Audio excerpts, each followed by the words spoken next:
President of Nigeria, President Obasanjo, former President of South Africa, President Thabo Mbeki, notable kings, the Alaafin of Oyo, the Oshimawo of Ondo, creatives, Tunde Kelani, Mr. Macaroni, scholars, ambassadors, and our last program we did on our late creative Amata Edu, and before that, Samantha Nkrumah. It's a pleasure to bring on board today Professor Bolaji Akinyemi, who in the last 1 hour we have been introducing to you. So I will skip that part of the introduction. This program, we are just using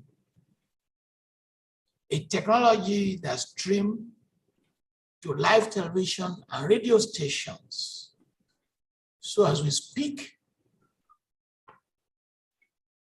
it's being streamlined live, and there are people who have joined on Telegram, on Facebook, on YouTube. And once in a while, our technical people will reveal to us those who have joined. We also have to thank the media. Freedom Times is here, Vanguard is here, Tribune is here, and a host of online publications. They pick the news from their various angles. Welcome, Professor Akinyemi. Welcome, sir. Thank you. Thank you very much Welcome. for inviting me to be part of your program. Thank you. Suppose you have a choice of the country to be born, and hypothetically, you can choose where you want to be born. Will you still want to be born in Nigeria, and why? Thank you for that question. And the answer is yes. I would still like to be born in Nigeria with all the attendant challenges. Nigeria has been good to me. At the age of 33, I became the Director General of the Nigerian Institute of International Affairs. I was there for 8 years. And in the process, I met many of the movers and shakers of the world, not just of Nigeria, not just of Africa, but of the world. And then Nigeria gave me an opportunity to be the foreign minister of this country. And in the process, it allowed me to prove that I could walk the talk.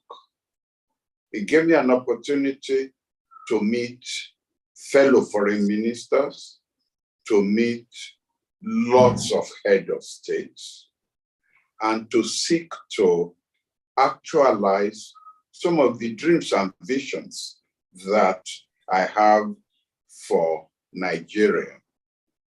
And not just for Nigeria, because Nigeria is a critical player in the world. And in the process, then I sought to sell this vision to other countries in the world. Some bought into it, some didn't.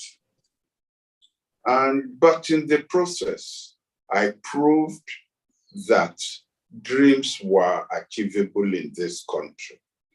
I am aware, Prof, that not everybody in this country had had the opportunities that I have had. Some of the challenges have overwhelmed a lot of people. I am aware of that. But you asked me a question, and that's the answer that I can give you. What other country will have given me this opportunity. Of course, I mean, I don't have a divine vision to say, oh, if I had stayed in the United States, I was in the United States until 1970. I was offered a permanent job teaching in the university. And that came with a green card, which I didn't even apply for. But I belonged to a generation. So don't let me give the impression that I am claiming something that's personal to me. No. I left this country. Are you aware, sir, that in Lagos, people raise 10 million, 5 million? I'm sorry, I can't hear too well. So, are you aware? Can you hear me now? Well, a little bit. Is it from our end or your end? No, it must be from, I think from your studio, you could turn up the volume a little bit. No, I think you can increase your speaker, Prof. Sir. Your speaker volume. Your speaker. Can you increase yes, the volume? I understand. But my speaker is at the loudest. So it's not from here, sir. It's not from here. Oh, all right.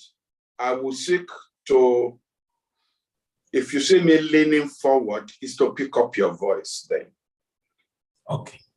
Are you aware that in Lagos, people look for 10 million to go and have anchor children in the US just to buy that citizenship? What advice will you give to that generation and the youths that have checked out of Nigeria? Their ambition now is to leave the country. What will you tell them? I understand why the present generation will spend fortunes to get visas and to leave the country. In fact, those are the lucky ones, actually. Most are trying to cross through the Sahara Desert, end up with great vicissitudes to try and cross the Mediterranean Sea. I accept because I do know that the Sahara Desert and the Mediterranean Sea have become graveyards of a lot of Nigerians. Probably amongst them will be people who could have won the Nobel Prize in the future. Is because of the conditions in the country and their own reaction to that. My generation never faced those kind of difficulties. We did it. And that will explain one thing, Professor. That will explain why we rejected the opportunities to wait abroad. We rejected it, not just me. I'm using the we deliberately. My generation rejected the opportunities to stay behind, and we accepted to come back home because there was a vision at that time. The knowledge was that Nigeria was going to be great, that Nigeria was going to achieve its place in the pantheon of great countries. We were wrong. What big mistakes have you made in your life? What mistakes have I made in my life? Yes.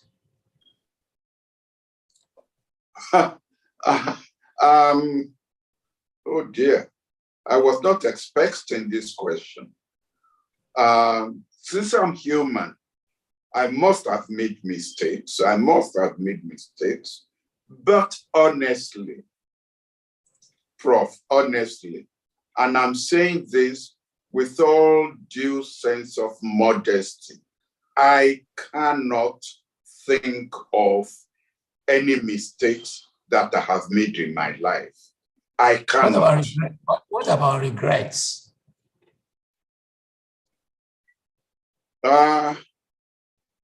You know, the way you've put the question reminds me of Frank Sinatra's song. Yes, regrets, I've had a few, but I did it my way. And the result proves me right. Very good, sir.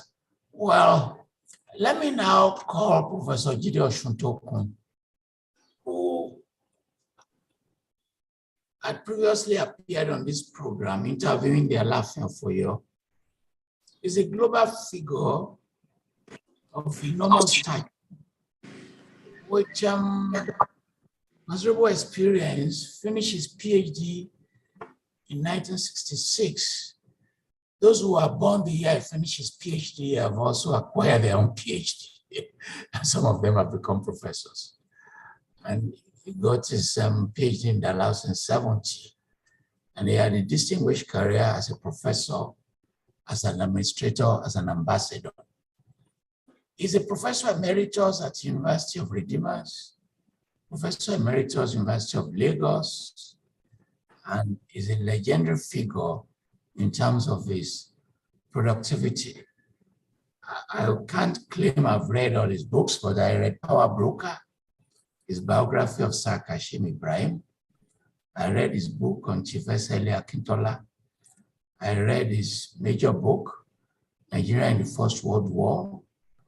I read his book on Equatorial Guinea-Nigerian relations. And he also wrote a book, Diplomacy of Labor, and a bestseller, Government and Politics in West Africa. He received the Order of the Niger in 2004, and he did his memoir, which is also trying to revise autobiography of Professor Akinjide Osuntokun. And it was a privilege for me to attend the launching of his book in his honor, and Professor Akinyemi was also there. They attended the same school, and he knew him the longest. Professor Osuntokun, please, your questions. Thank you very much. It's a pleasure for me to be asked to interview a very important Nigerian, a friend and a brother that I've known. Sir, do you have two systems that are open? Do you have a laptop and cell phone that are open at the same time? Yes, because of the vagaries of electricity. But you have to turn off one because there's a lot of echo. Can you hear me now? I've turned it off. Very well, very well, sir. Very well. I was saying that it's a pleasure for me to interview a very important Nigerian that I've known since 1955, when he was just a little boy like myself, trying to go to secondary school. Because I know his background, many people may not know this. I will want to concentrate on his background. There is a popular English saying that the child is the father of the man. Professor Bolaji, would you kindly let your viewers know who your parents were? Your mother, your father, and how these people influence your life. Thank you very much, Professor Osuntokun. Can we have the permission of Professor Toyin to call each other by our first names? So I grant you permission to call me Bolaji on this program. And please grant me permission to call you Jide. We've known each other for donkey years, as you rightly said. My dad was a school teacher who went on to become the principal of one of the Ionian schools, specifically Elisha Grammar School. My mom was a school teacher, but on the elementary school level. But as we, the children came along, became a full-time housewife and had her hands full, 8 children. Not only was my dad a school teacher, he was also a politician. He was the chairman of the Elisha division of the Action Group, the ruling party in the West. And having contested 2 elections and failed, he contested the pre-independence 3rd election and won. And so he went on to represent Elisha Rural, as they called the constituency then, in the Federal House of Representatives from 1959 to, I believe, 1964 or so, and decided that he wasn't going to contest anymore. Because of the turbulence, which you are very well aware of the politics in the West, he left Elisha Grammar School and went on to be principal of St. Andrew's College, Oyo, which was his alma mater. He was a student there, along with people like Venerable Alayonje, Papa Jasin, several Lord Omigbodun, Papa Omigbodun. And all these people went on to head the Ionian schools in their own areas. So my dad went on to, to be principal of St. Andrew's College. And it was from there, when the military took over government, that he was then invited to be commissioner under General Adebayo in the Old West. I don't know, there were several ministries that he was saddled with, and then at one time, Chairman Public Service Commission, at one time, Chairman what? Anyway, you get the picture. Yes. But are you not surprised that in spite of the exposure of your dad to public offices in the 60s, that compare with what happens now, he hardly made any money. Whereas nowadays, people with half the chance of being in public office run away with billions of naira. Is this due to the fact that because from your name, Akinyemi, Akinyemi, there is an element of courage? Yoruba say that a child bears the name that reflects the family. The Anaki is symptomatic of courage. Did your dad bring courage into public affairs rather than the urge to make money? Yes, of course he did. In their time and our time as well, because maybe we were the transitional generation. If you brought a pencil back home, which you didn't leave home with, your mom wants to know where you got that pencil. And if you prevaricated about an answer, she will beat the answer out of you. In those days, there was nothing like child abuse. They believe in the biblical saying of not sparing the rod. And of course, when your dad came back home and you were still wailing, you better hide. And the following day, my dad will take you back to the school that you stole a pencil, and he will order the teacher to beat you publicly, to flog you publicly. So how will he now, having a chance to serve in public office, bring money home, money that was beyond his salary? They wouldn't even think about how will he then face us, whom he's beating honesty into? How will he face his colleagues? So it was not just him. Papa Alayande had, I think, 2 houses in Ibadan. And when General Akinyemi and I went to visit him in his old age, he was staying in that first house that he built. And believe me, Akinyemi and I looked at each other and said, this is the result of honesty.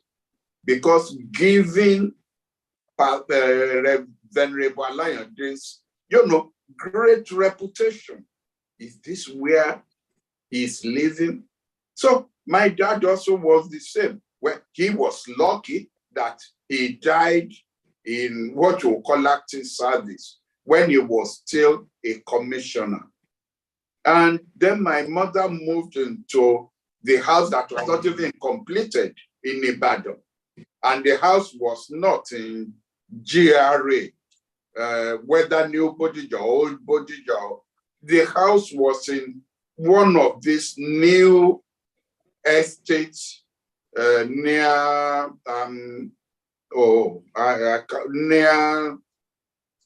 anyway, it was one of these new, it was just an unplanned estate.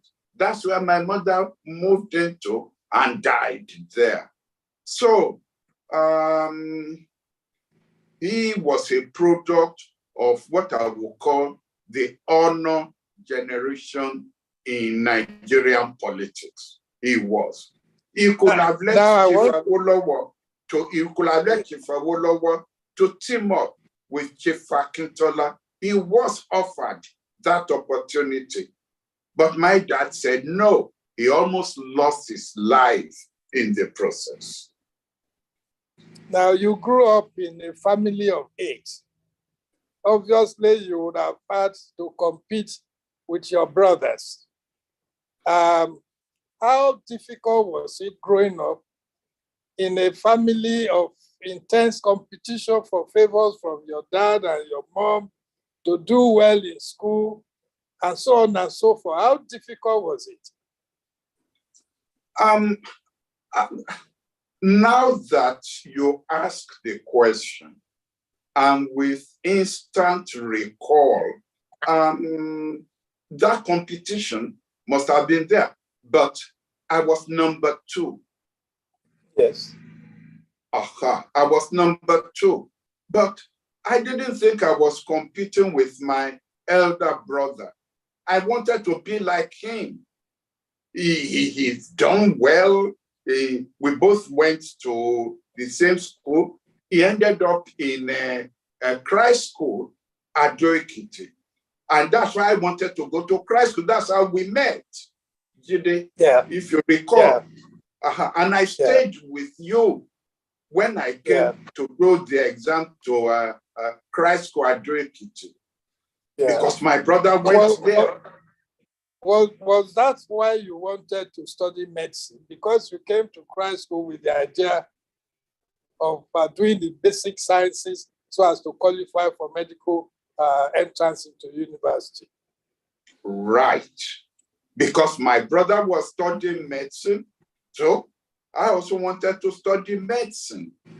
Even though my skills were in the social sciences, I didn't go to, even though I was admitted, I didn't go to Christ school. Instead, I went to Igbobi College, Yaba, Lagos. Now, don't ask me how that decision was taken, but the principal of Christ School, the principal of Igbobi College, and my father were principals. And they were meeting in conferences of principals in Ibadan. That is probably where my fate was sealed. But I was made to feel that I took the decision. Actually, I didn't want to go to Igbobi because my brother was in Christ School. I wanted to go to Christ School. But you see that there was this perception that I was too soft and that I wouldn't be able to cope with a rural environment, that it was better to send me to Lagos. Well, again, parental influence, it was not a dictation. But when I was admitted to Igbobi, well, why don't you try that one out? But there was never any sense of competition with my brother. It was more emulation. I wanted to be like him. Now, let me ask you a question that you probably wouldn't want me to ask. As a young man, Bolaji, you had a reputation for the typical Ijesha anger when you get angry.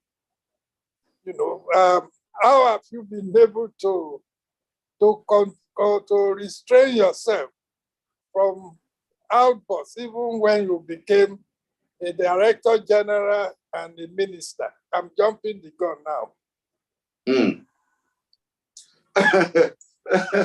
You know, you had that reputation.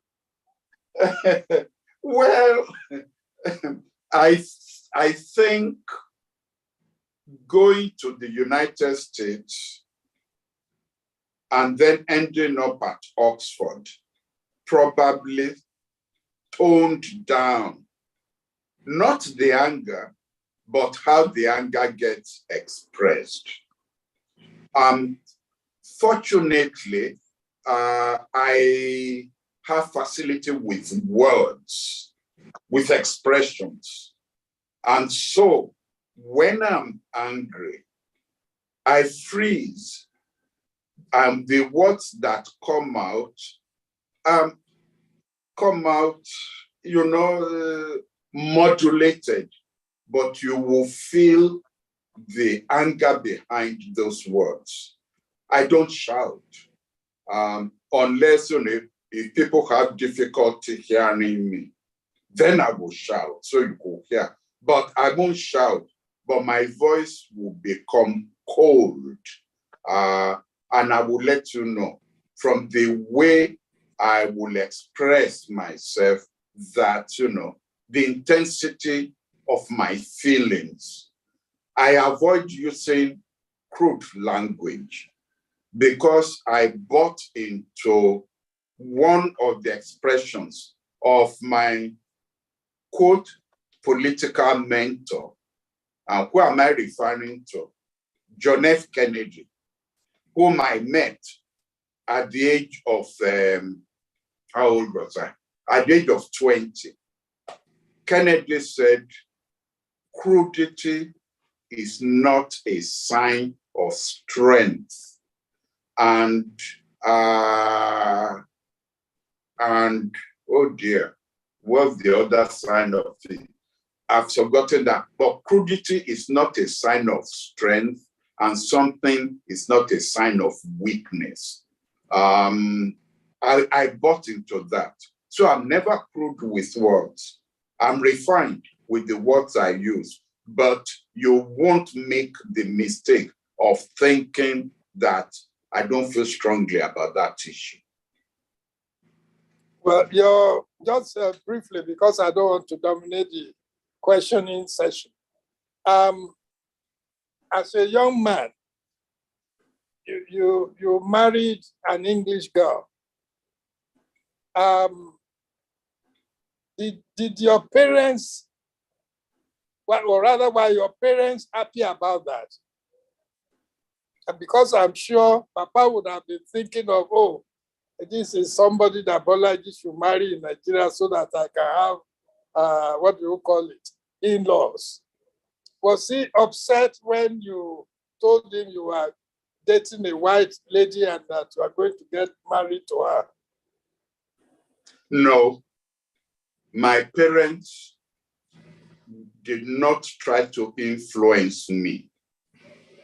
The story behind my love life, if I could put it that way, is a rather complex one. But I introduced my fiance to my dad when he came on a trip to England, and he came to visit me at Oxford. And the principal of Trinity College, when I introduced him to my dad, they both then discovered that they had met before at some educational conference. So this principal said, you need to be careful. They know each other, even probably before I was born. On that trip, I introduced my dad to my future wife. Then my mother came on a trip to England as well. On another occasion, they didn't come together. And I introduced her to my future wife. And it was, yes, a meeting, introduction. It's your decision, good luck. And when we decided to get married, actually my dad asked if I could give them enough notice so that he will fit his annual leave to coincide with the wedding. But we decided that we wanted a quiet wedding, just colleagues in the university,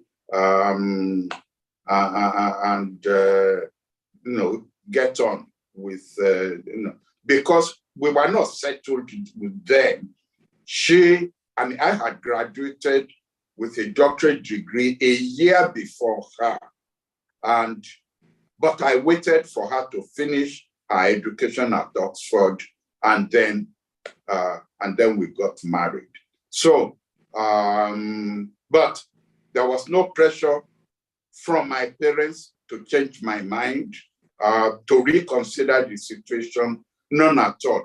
I think the attitude of my mom was, you are the one making your bed. You are the one going to lie in that bed. Therefore, it's no use pushing anybody. Incidentally, I'm not the only one in the family actually who got married to a non-Nigerian. My younger brother, who was a major in the army, got married to somebody from Seychelles, or is it Mauritius? Mauritius, Seychelles. One of them, anyway, in the Indian Ocean, got married, and no objection from my parents. And incidentally, he did it with permission from the army. So obviously, no objection from the army as well. Please let me come in here. The two of you are children of privilege. So your biographies are just the exact opposite of mine. I was born not into privilege, but by peasants. Is your success derived from your privileges? I want both Professor Oshintokun and Professor Akinyemi to answer those questions. That question. Are you children of privilege? Let me quickly say, yes and no. Yes and no, because if you have a name recognition, usually opens the doors. When I was in the University of Ibadan, most of my contemporaries knew that I didn't come from let's say, underprivileged home, that I had access occasionally to the use of cars, and that I also had access to advice from my brothers, who were scholars on their own right. So, just as I was asking Bolaji whether he felt a sense of competition, I had to compete to justify the name I was carrying. In fact, when I left secondary school, my brother, who was a doctor, I wasn't too happy that I was not following his trajectory. What was I going to do studying arts? That was the attitude of my brother.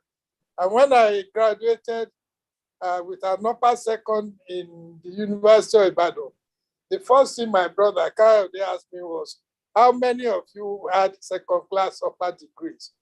And when I said 8, he was really upset. How could you be part of 8 people? You should have been distinguished maybe with first class and so on and so forth. And when I told him my department had never given anybody a first class, he wasn't convinced. So I think it's yes and no. Bolaji. Mine will have to be an emphatic no. No yes there, an emphatic no. My parents had 3 of us before my dad went to Forabe College to study for his degree. And when he left, we were scattered amongst his friends because, a primary school mother cannot cope, especially with 3 boys, no girls. We were scattered among his friends. I don't think any of us had a good experience where we were sent to. Now, you may say, in our generation, this was usual. So what was so unusual then about our experiences? Without going into details, let me say, a friend of my dad who used to come, who knew where we were, went by. I was posted as a posted. Yeah, I was posted to Ifo. And a friend of my dad who was going, I don't know where he was going, stopped by in Ifo and saw me.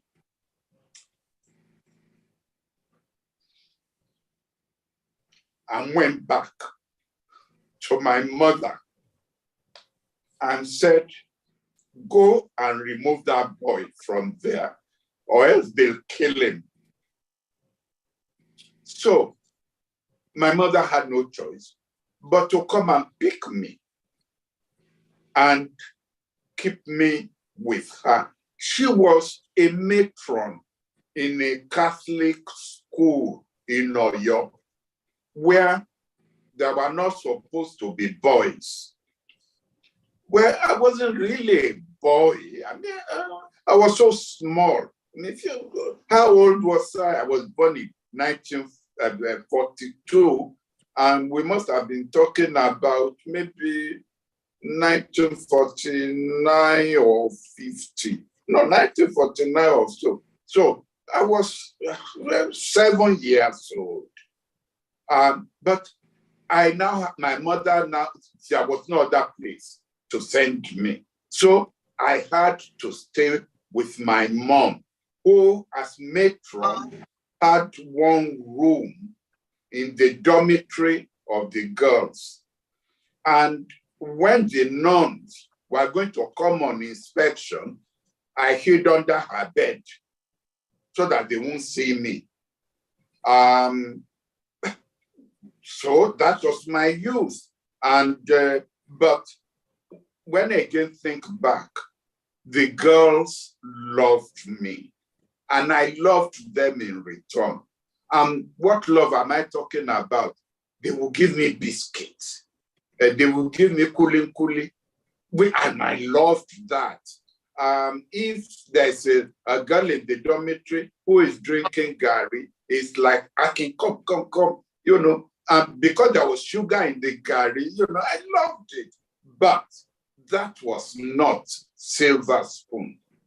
Having said that, my trajectory, actually, I will say, started with merit.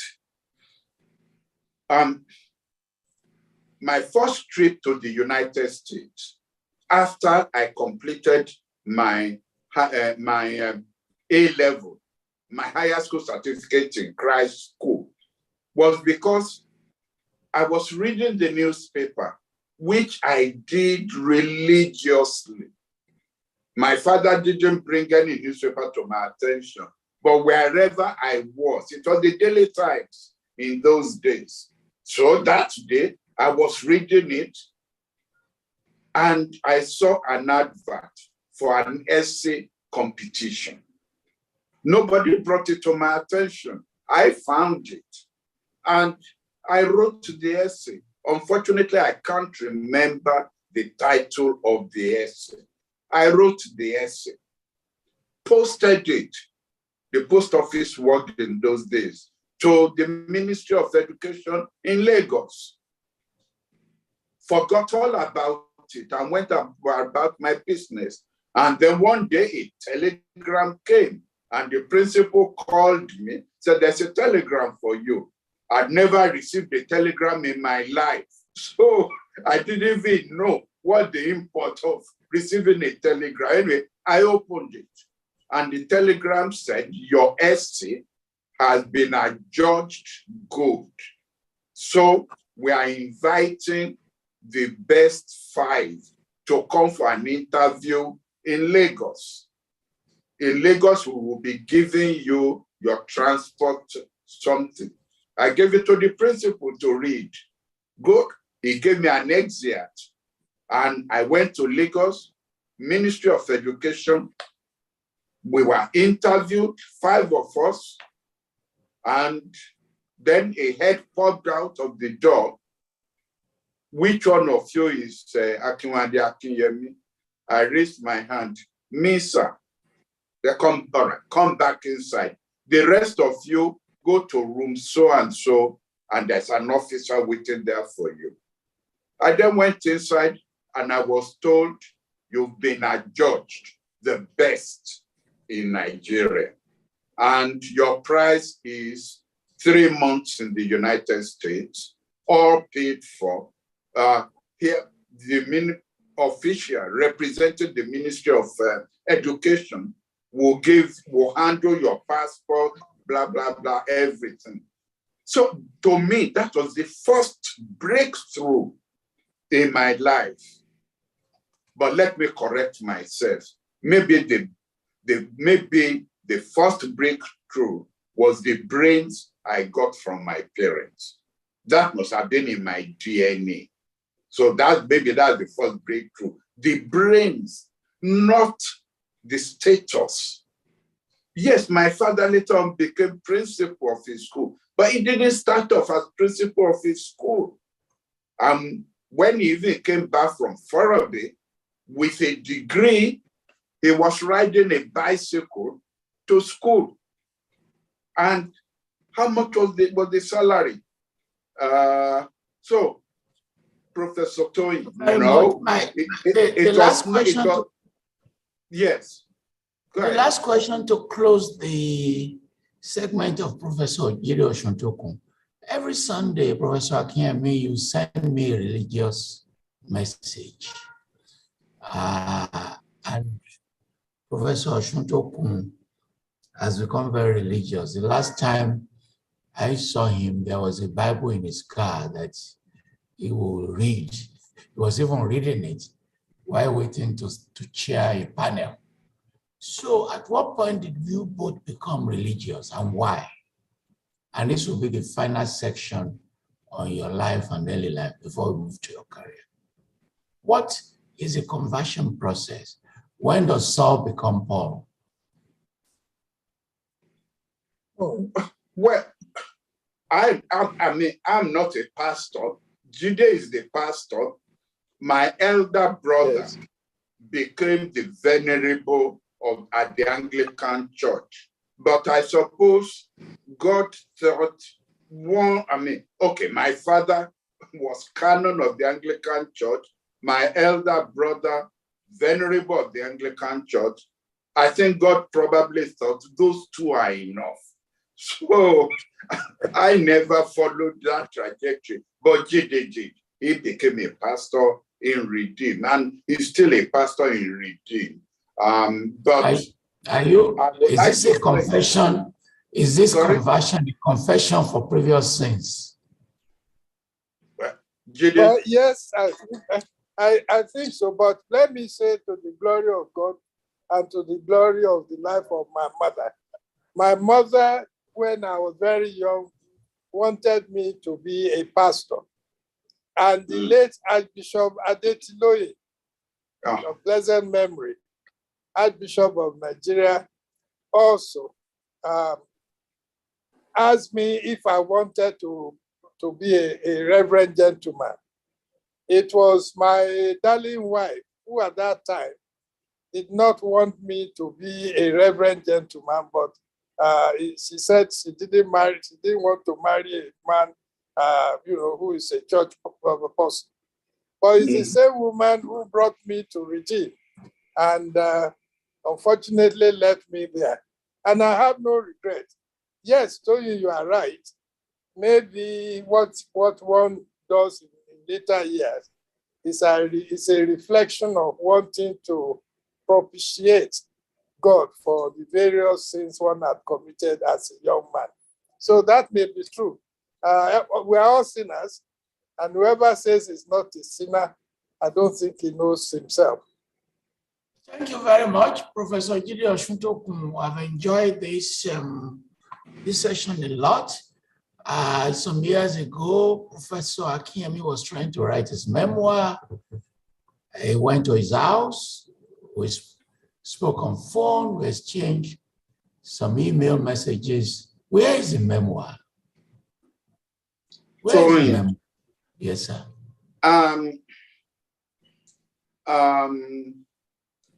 I'm not as disciplined as Jide and as yourself. You are the doyen of African scholarship. I doff my hat to you, Tony. You are the doyen, the genius in the field. I'm not as disciplined as you guys. There's a professor at Unilag who offered to do a biography of me, and I agreed.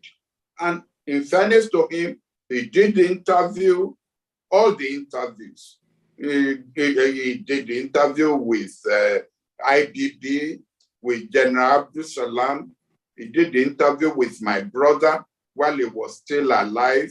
There were two of my classmates from primary school, Iloro Elisha. He interviewed them, and then, of course, he interviewed people at NIA and people in the ambassadorial class.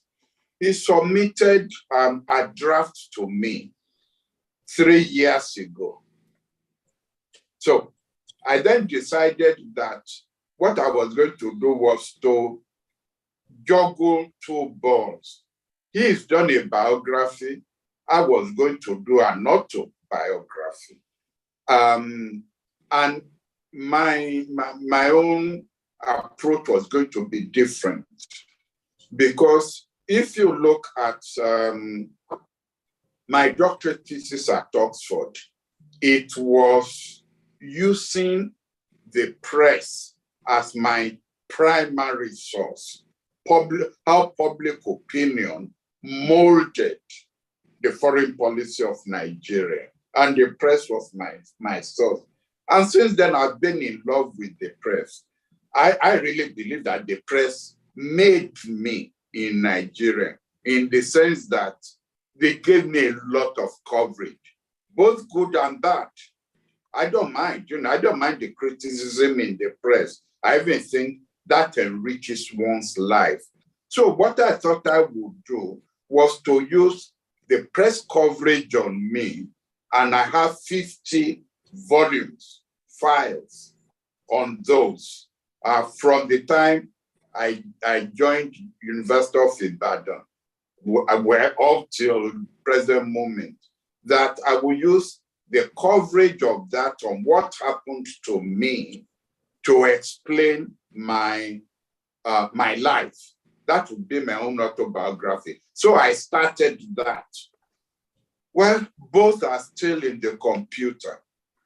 I know, Toyin, how every time we talk and every time we meet, you ask, and you've offered me assistance just to get those things out of the computer and get them into real life. But they're still in the computer. Well, what I just think is I should Can you make a promise to the world that you will finish this in the next 1 year? So that, can you make a promise that this will be done in the next 1 year? I've become rather old. My eyes are not too good. With all due respect and with gratitude to God, my brain is still first class, but the rest of the body is not as good. You could see me bending forward, even for this interview, is because that's how I then get the focus back. If I stay still, I lose the focus, the physical focus, not the mental focus. But you are doing well. You have been doing well. So can I drive to your house, collect what you have, and finish it for you? You can't, because it's a question of getting the facts right. Jide will understand this. I think on page 10, I came across Reverend Canon Mason being put as principal of Igbobi College, whereas he was principal of Christ School at Ekiti. That kind of thing. Or St. John's College, Iloro, Elisha, being put as a Methodist school rather than an Anglican school. You see, those kind of personal details, I can only spot them. And I wouldn't want to burden you without having to go to Google or now be calling me to say, confirm that Mason was principal of Igbobi. And I say, no. Do I know what other mistakes have been made in the rest of whatever it is? Even though this was recorded, I don't know how the mistakes then came about. So that is really why I thought, discipline yourself. I promise you. This year, so, I will discipline myself. I can get you somebody to be reading page by page to you. You're just listening. And then where you find mistakes, you tell the person to change it. In any case, we'll get this memoir done. Thank you, Professor Osuntokun. Let's move to the career. And thank you. It's my pleasure to interview Ambassador Jayola Joseph Lewu, who was born in Kaba, Kogi State, a scholar. We've introduced him before this session. He started his school, St. Mary's Catholic Primary School. The year I was born, from 1953 to 59, then went to St. Augustine for secondary school. Finished his West African Certificate exam in 1964, admitted to the school, which is now College of Agric, Kaba, from 1965 to 1966. And thereafter, he went to the University of Ibadan to read economics. And in 1972, he joined the Nigerian Foreign Service, occupied various roles, leadership role, important roles, and subsequently reaching the United Nations as Special Assistant and Chief of Staff before his retirement. Today, he returns to his interest, farming. And I asked him yesterday, what do you plan? He said, cassava and maize and one other product. Ambassador Leo, it's a privilege to introduce you to ask your questions. Thank you.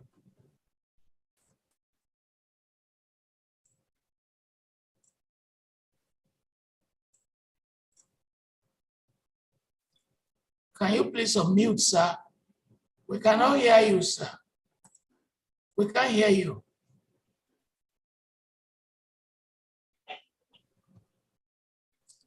Can you unmute yourself, sir?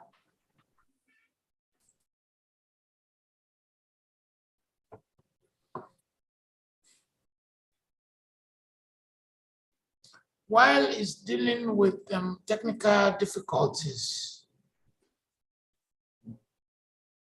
Ambassador Lewu, we can't hear you, sir.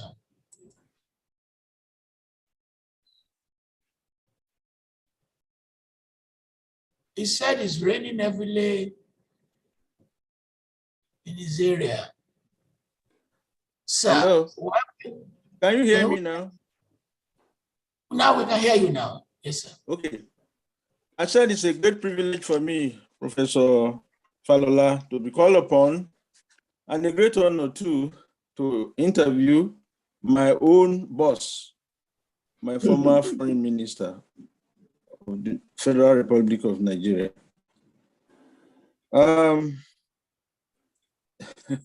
It's so interesting that I have to be the one to interview him on part of the functions he had had to go through in the Ministry of Foreign Affairs.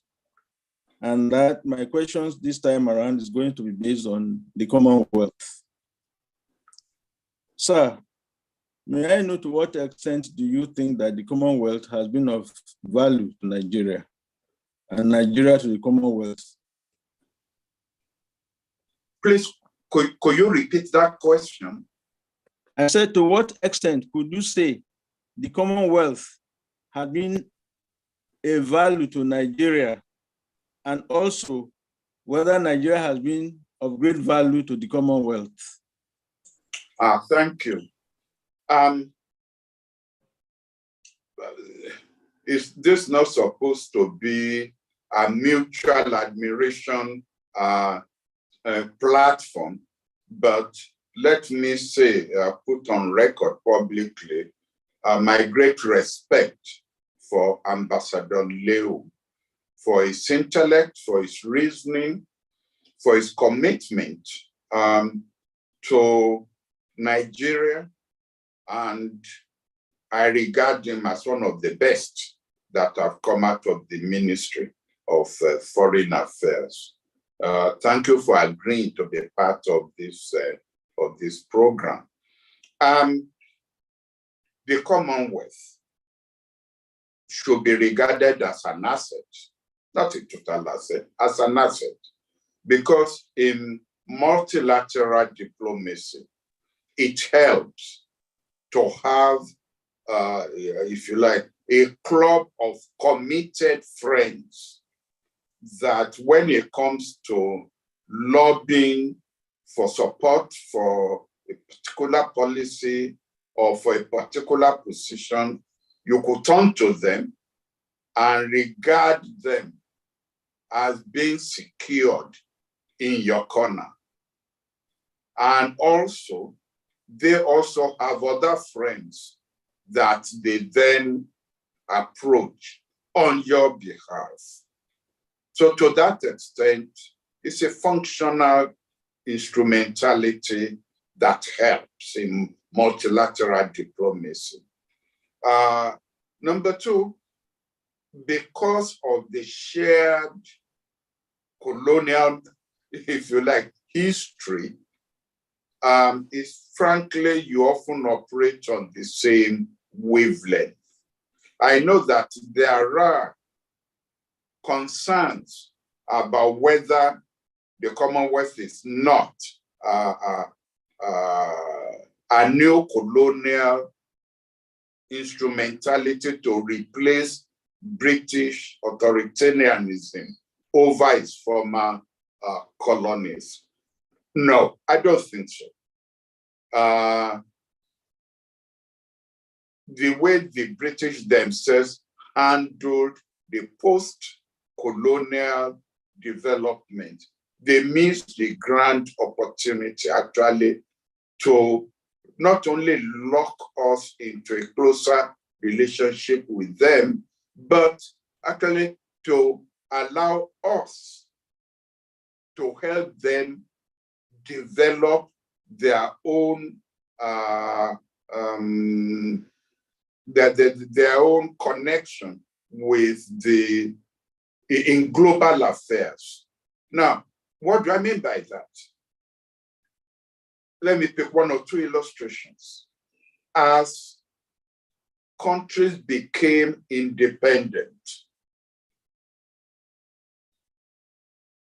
the British left with this system where the apex of the judicial body, even within the Commonwealth, was still the Privy Council.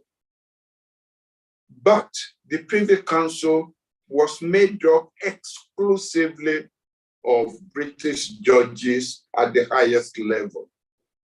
That was a mistake on their part.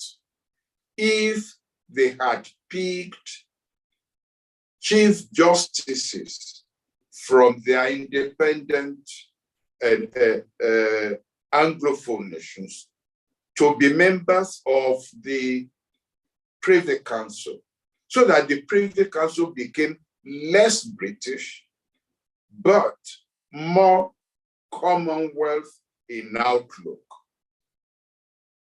The bond on that judicial level may have been sustained, but because they kept it exclusively British, it was then easy for political decision makers to withdraw from the judicial membership of the Privy Council.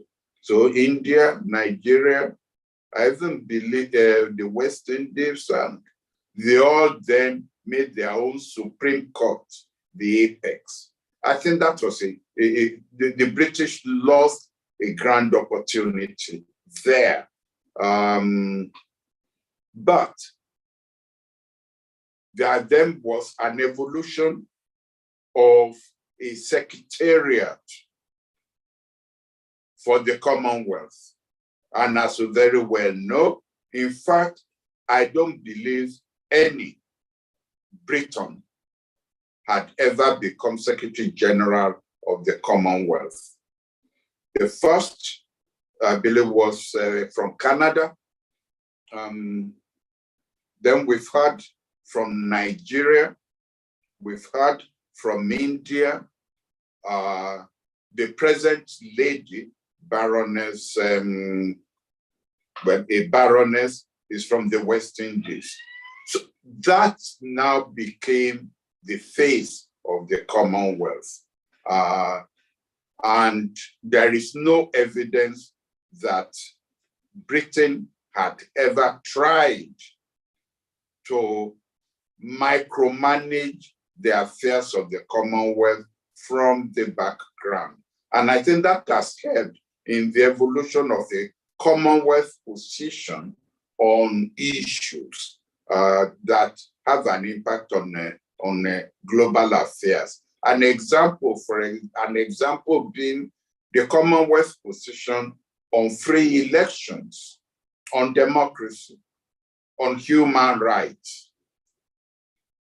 I even believe that the Commonwealth is ahead of ECOWAS and the AU in terms of its own conventions on human rights. And that's something that could be of assistance to us in evolving a charter, an ECOWAS charter on democracy or an AU charter on democracy. Thank you, Prof. Thank you, my minister. What I want to bring up again is the assistance of the Commonwealth, under the umbrella of the Commonwealth, in achieving our objective in South Africa to bring about the end of apartheid. If you could recall, sir, in Nassau, the Bahamas, in 1985, you were the foreign minister at that time, we had the Nassau Accord.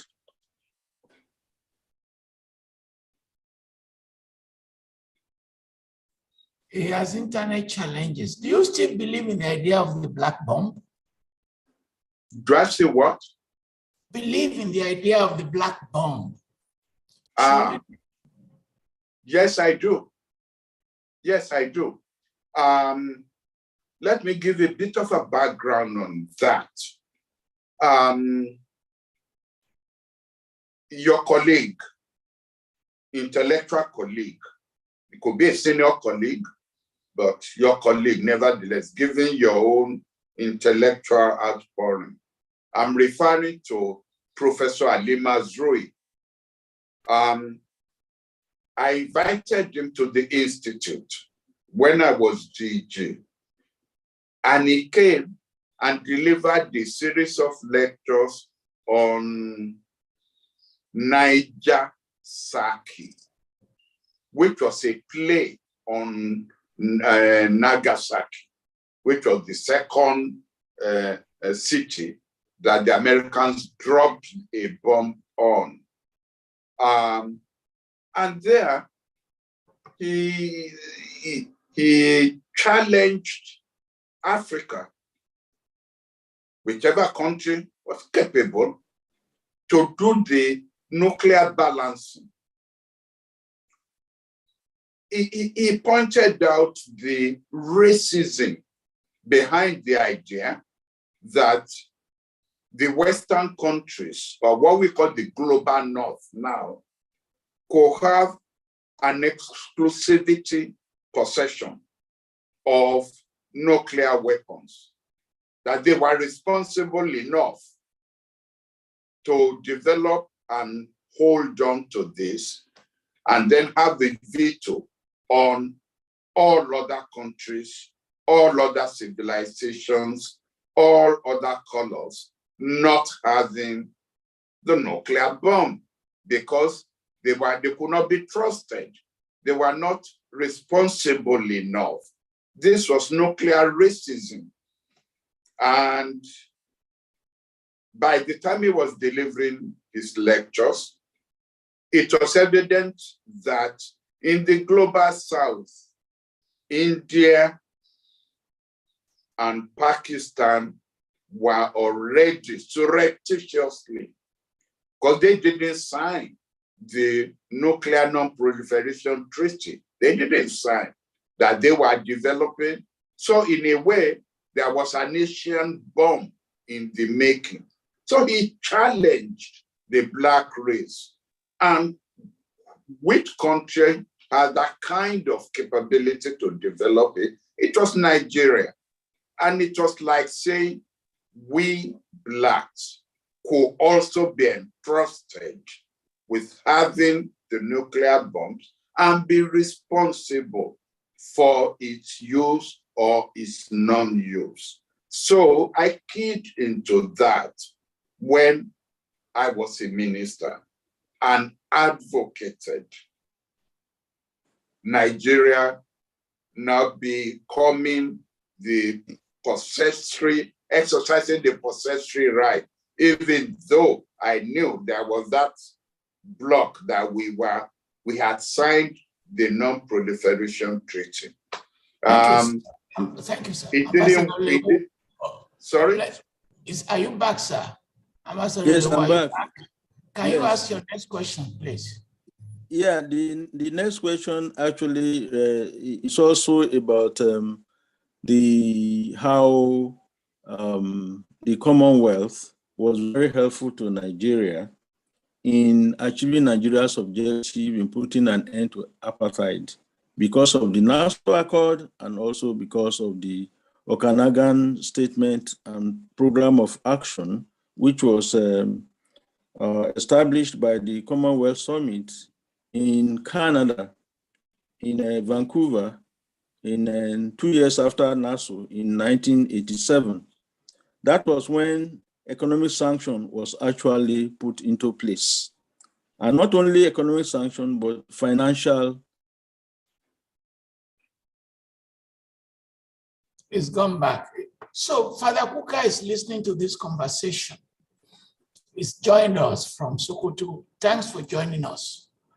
I was in his house and he said there was a time when people like you, people like Dole who influence politics could talk to political leaders.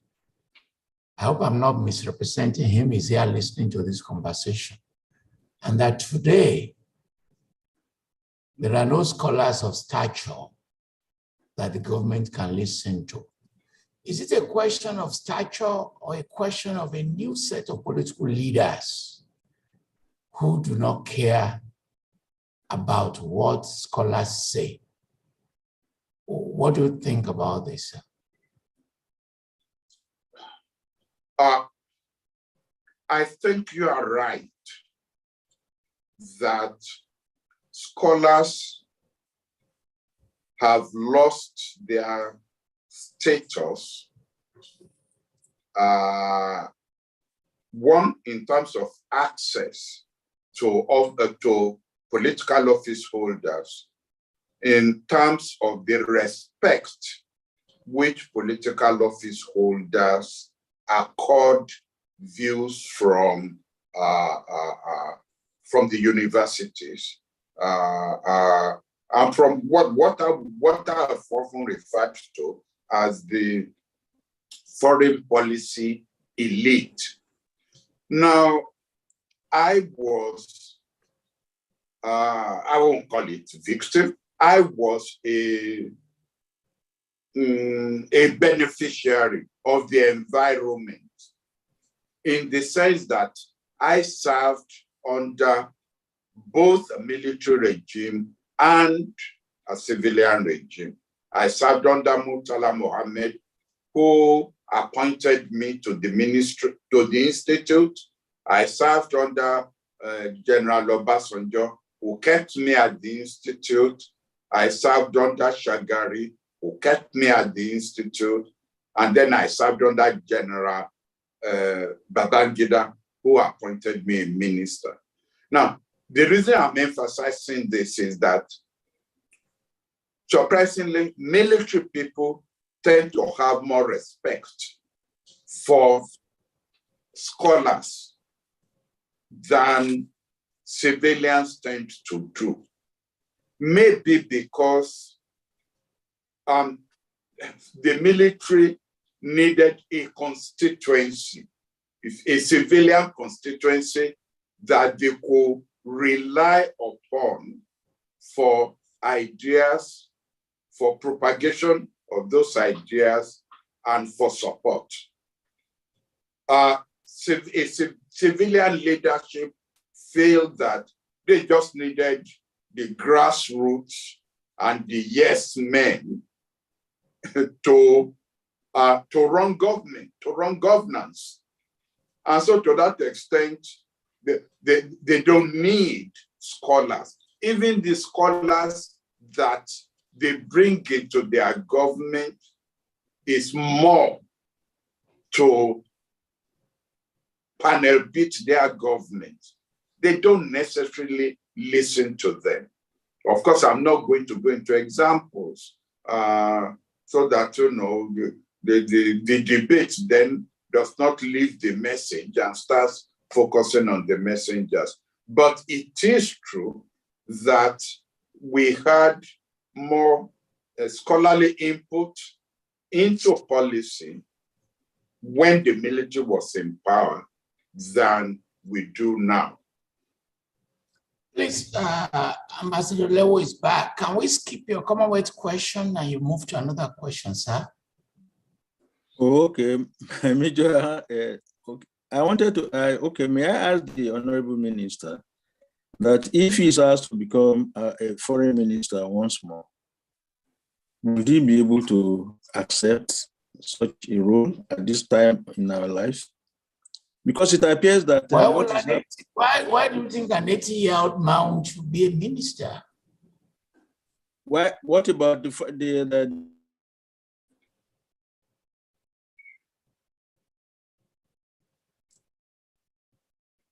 Okay. Yeah, no, I had you, the question he was asking is, suppose Tinubu were to approach you, come and be a minister of foreign affairs, will you accept it? And I had your interjection. The weather, and I was going to say the weather is not helping. I had your interjection. I mean, you have one leg in Nigeria and one leg in the United States. Now, yes. John Kerry was a foreign minister of the United States, and he's in his late 70s. So age really is not the factor. It's whether one still has something to contribute. If I were to be approached, I would lay down 3 conditions because the environment has changed. The environment needs to be recreated. 1, the Ministry of Foreign Affairs must become a separate service, not a ministry, a separate service, which I have been advocating, and I got quite close to getting it under Babangida. But again, the ethnicization of our policy, of our domestic policy, played a role in getting that proposal defeated when it was debated in cabinet. But it must become a separate service from the domestic service. Number 2, it must have a first line in the budget. And thirdly, the budget must be denominated in dollars, in foreign exchange. Because when your budget is denominated in Naira, and yet you spend the money abroad, and each day the amount available to you diminishes. And a lot of our embassies are in debt. No respect for our ambassadors from the people they owe rent. We spend so much money on even trying to pay salaries and allowances. We don't have money when our citizens get into trouble to bail them out. Those are the 3 conditions I would lay down. I know I won't get to those conditions. So it's no use then saying I will accept if I am offered. Yeah, thank you, sir. Why stabilizing the internet of Ambassador Lewu because of the rain? I'll bring him back, but meanwhile, I'll bring you back, sir, when your internet is more stable. Let me call Ambassador God knows Igadi for now, and then I will call Professor Lewu on phone. I'm here now. Hello, are you hearing me, Prof? But I will bring you back. Let me go to Igali first, and then we stabilize your internet, and then I'll bring you back, sir. Ambassador Igali was born in Bayelsa State, 1960. Of all the panelists here, is the one I'm older than. the others are older than me. And is the current alternate chairman of the Committee of Pro-Chancellors of Nigerian Universities, an accomplished administrator, public intellectual, Nigerian diplomat. His experience is rich And he served in the Nigerian consul in Cameroon, ambassador to the Scandinavian countries of Sweden, Denmark, Norway, and Finland. And he attracted hundreds of investment from those countries while serving as ambassador. He's also served as a permanent secretary, Ministry of Water Resources and Ministry of Power. Today, he's pro-chancellor and chairman of the governing council of the Federal University of Technology, Akure. Ambassador Egali, welcome. Thank you very much. Honorable Minister, good evening. Mr. Ambassador, good evening. Thank you very much, sir. I'll go to, since Ambassador Lewis on the professional bit, I have a little bit of primordial question, which I'll ask at the end, which I'm sure Professor Smutoko did not maybe forgot to ask.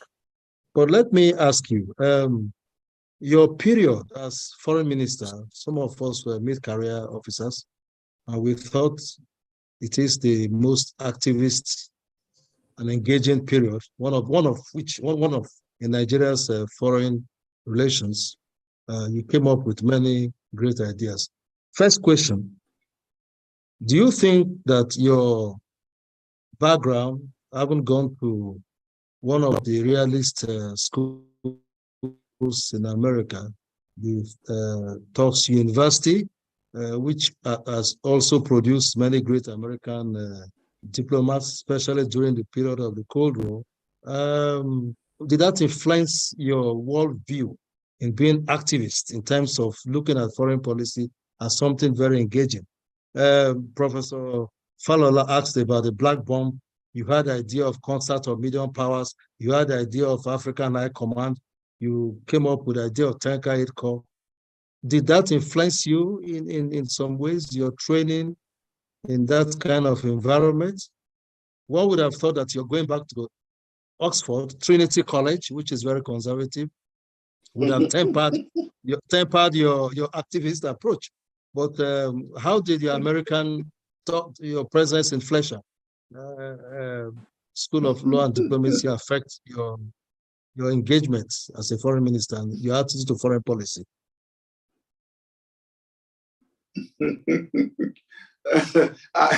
I'm laughing because you remind me of when I was being interviewed for my position at the University of Ibadan, and Professor Aboyade, who chaired the interview panel, said to me, "Why should we trust you with teaching international relations in this university, haven't gone to that conservative university and have, your views probably twisted around to the Conservative Party?" And I got rattled, and he noticed that. So he said, "It's okay, I'm joking. We allow for all shades of opinion among university lecturers." So, but I'm not rattled today. Okay, thank you. Thank you for that question. I think my answer goes much deeper than the American influence or the Hans Margantor School of Power in terms of influence on me. No, for some reason, it is in my DNA that I'm always wary of time, or I'm time conscious, I'm time bound. I don't know for how long an opportunity will last. Therefore, I try to cram into any opportunity that I have as much ideas, as much proposals as I can cram into it. And I was proven right in the ministry. I had only 2 years and I think 4 months from mid 85 to December 87. I thought I would last longer, but since that, I mean, I'm not the head of state, and that's the way divine providence provided. But from day one, I like, although this phrase is discredited now, but wherever I am, I like to hit the ground running. Number two, you are quite right that having gone to Fletcher School of Law and Diplomacy, I was exposed to doctrines and issues in global affairs. Unlike Nigeria, where at the age of 70, you retire a professor, just when he had matured vintage. At the Fletcher School, the man who taught me international law, Professor Leo Gross, was 85. He was one of the lawyers at the International Court of Justice, the World Court. In fact, was one of those who prepared the charter for that court. He had argued before them, and he had prepared drafts of policies for the State Department. So he was not even referring to textbooks, because he will tell you he wrote the textbooks. And if you are referring to a case on, a particular something, he will tell you he wrote the opinion for the United States to present before the court.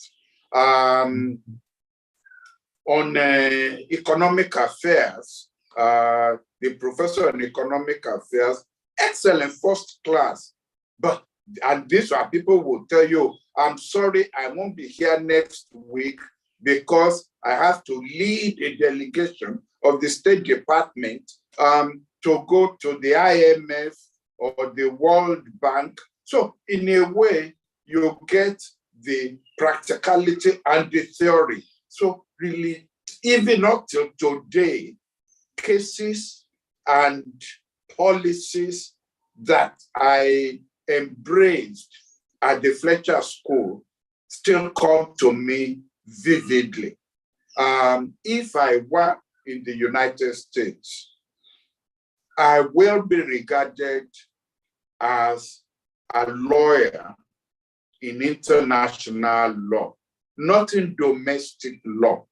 And if I were in Britain, I would be a solicitor to write views and opinions on law of the sea, law on human rights and this and that. But in Nigeria, since there's no separation between solicitor and advocates, I don't go into that field at all. But people then seem to forget my qualifications in international law. I have a master's degree in international law from Fletcher School. But so I came to the ministry well endowed. Having said that, let me then say I had the good luck of, not good luck Jonathan, but good luck of having some of the best brains who were just in the, they were just stepping up. Gordon Bristol, who became permanent secretary, unfortunately died young. In fact, I think, 3 or 4 of the people who served in my cabinet became permanent secretaries. They were good, they were brilliant, and I owe a lot to them. Honourable Minister, thank you very much. Let me ask you, one of the main policy initiatives you brought up was the concept of Billion Palace. is there really, yes, at the time we made some effervescence, some impact, and attracted global attention to Nigeria. But can there really be a concert of medium powers in a world where there are great powers? Yes, yes, there can be. In a way, BRICS minus Russia and China is a manifestation of medium powers. And then, of course, since then you've had Group 15, and you see, organizations come up not in abstract form, but a reaction to the issue, to the conflict that is faced in global affairs. At the time when I proposed it, frankly, the Soviet Union was on a decline. We had one power international structure.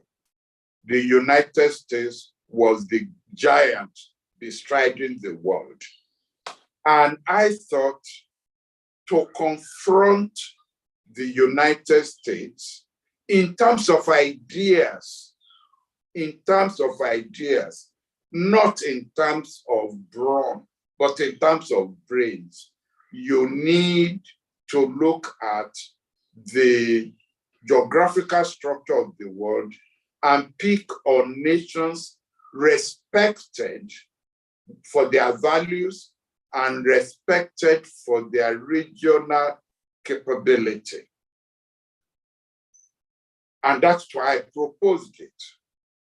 Now, I must confess for the first time and publicly that I was surprised when the grand doyen of neutrality, Switzerland, agreed to be part of this initiative.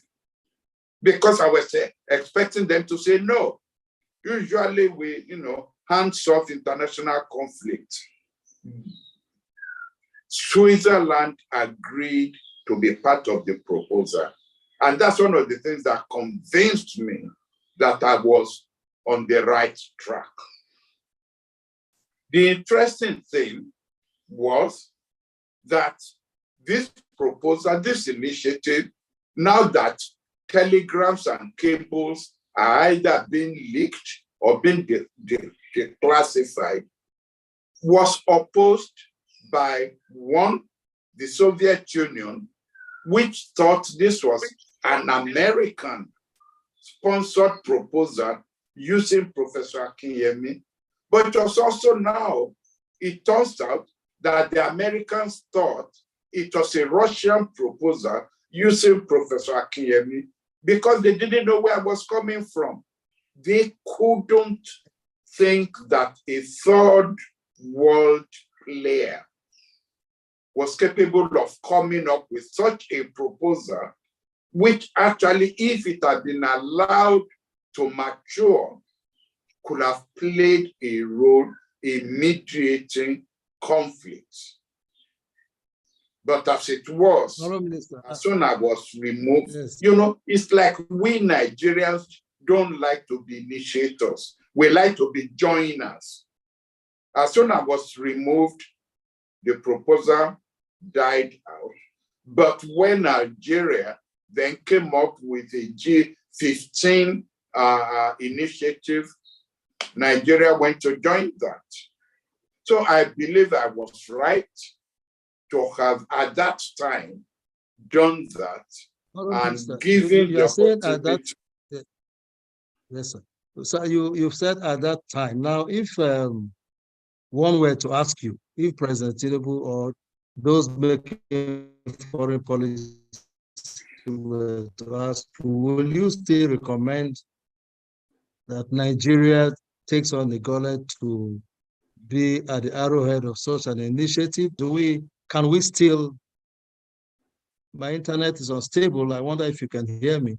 Do you think it's something? Do you think it's something Nigeria can still pursue again? Because rightly at that time, when you had the Lagos summit, and with what we have seen from WikiLeaks, it sent some waves around the world that something like this is happening. Do you think it's what Nigeria can at this time again begin to contemplate?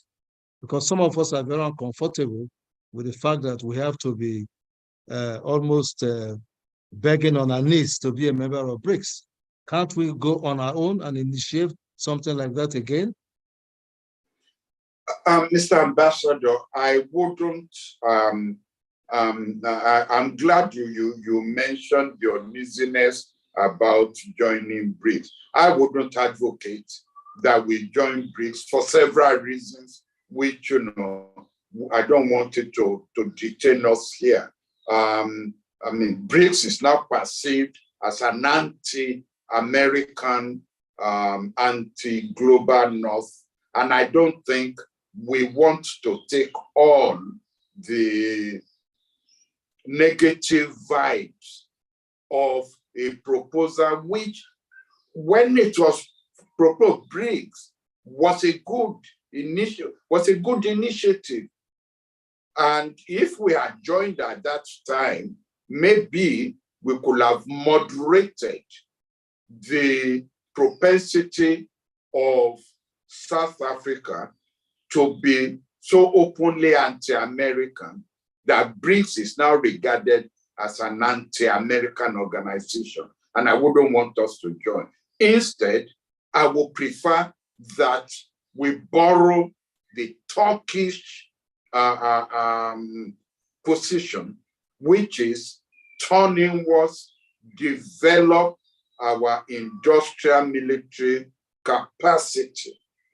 And when we then get our economy back on its feet and we get an appropriate military that will pari passu, will companion of a buoyant economy, then people will actually come to beg us.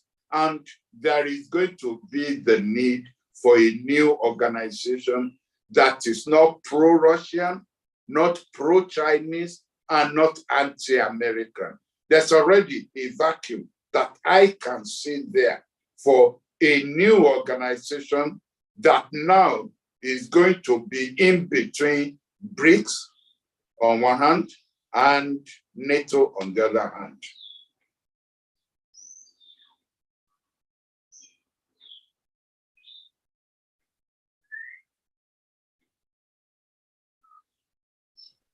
Professor Toy, we might have lost. Yes. Are you back? Let me ask my last question. Okay, sir. Prof, how do you forecast the geopolitics of the world in terms of balance of power, maybe in the next 50 years? And where do you think Africa will stand in the global geopolitics looking ahead? And what should we be doing? Are we relevant in any way? If I get, because you were fading in and out, you want what will be the future? What is the future? The global geopolitics. Yes. Yeah. The balance of power. And where Africa will be located. Yes. And where Nigeria will be. Correct. Yes, thank you. Yes. You got me. I think because internet faded out towards the tail end of my last answer, I said there's now a vacuum in global affairs. Yes. A vacuum. Yes. Between the United States and the global North, NATO, and now BRICS.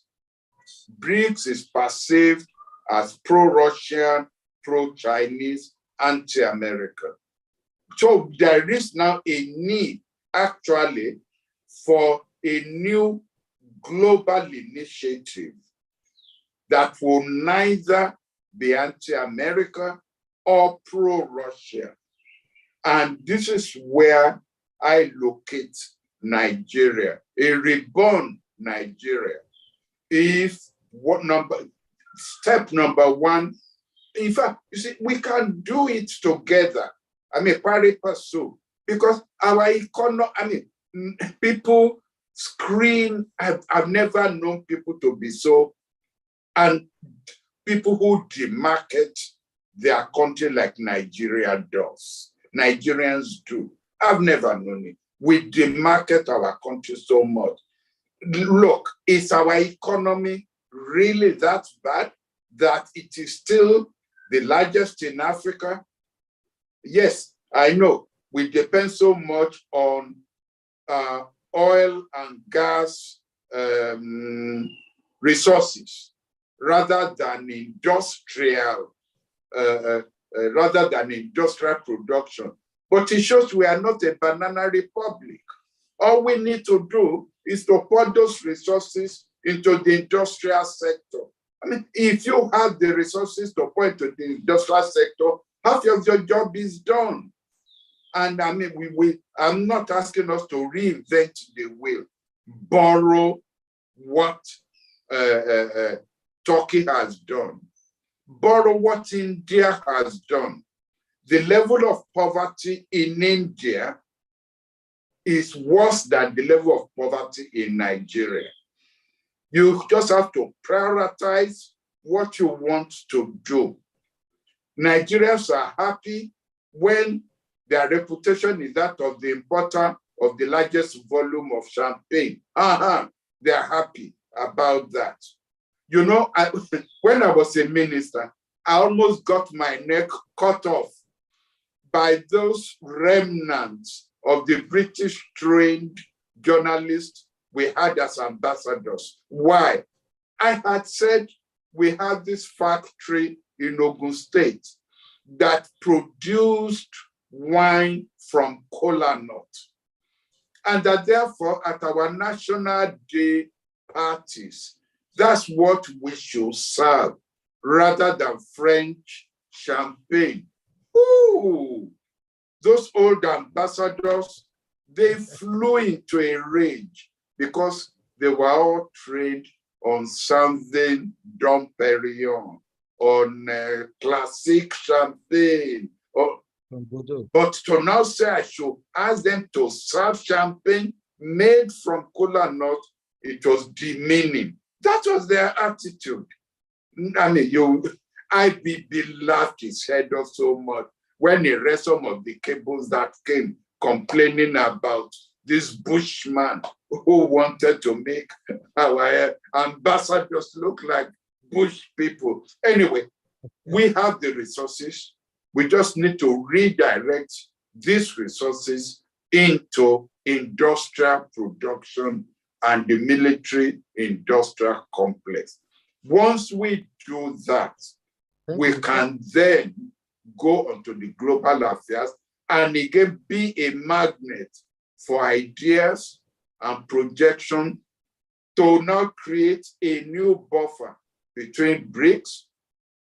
It could have another name and the United States, but BRICS, I'm sorry to say, has become an anti-American organization, and that has diminished its propensity for activities on the global scene.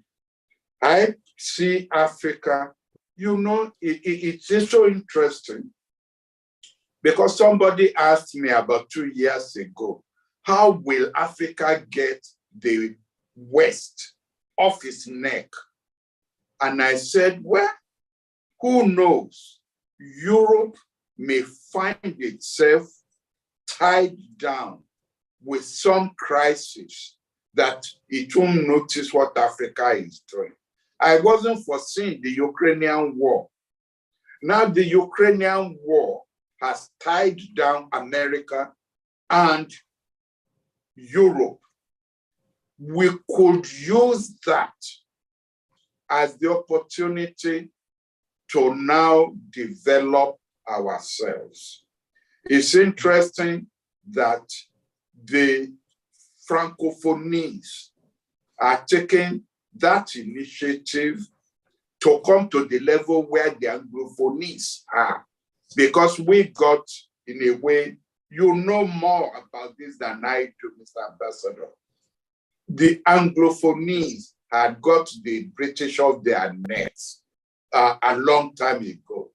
It's for the Francophonies to join us in now looking at proposals, whether it's for developing an African common market, to allow African Exim Bank to do its job with support from us, to allow the African Development Bank to do its job with support from us. We have excellent managers in that place. All they need is support from African countries without the veto that France normally,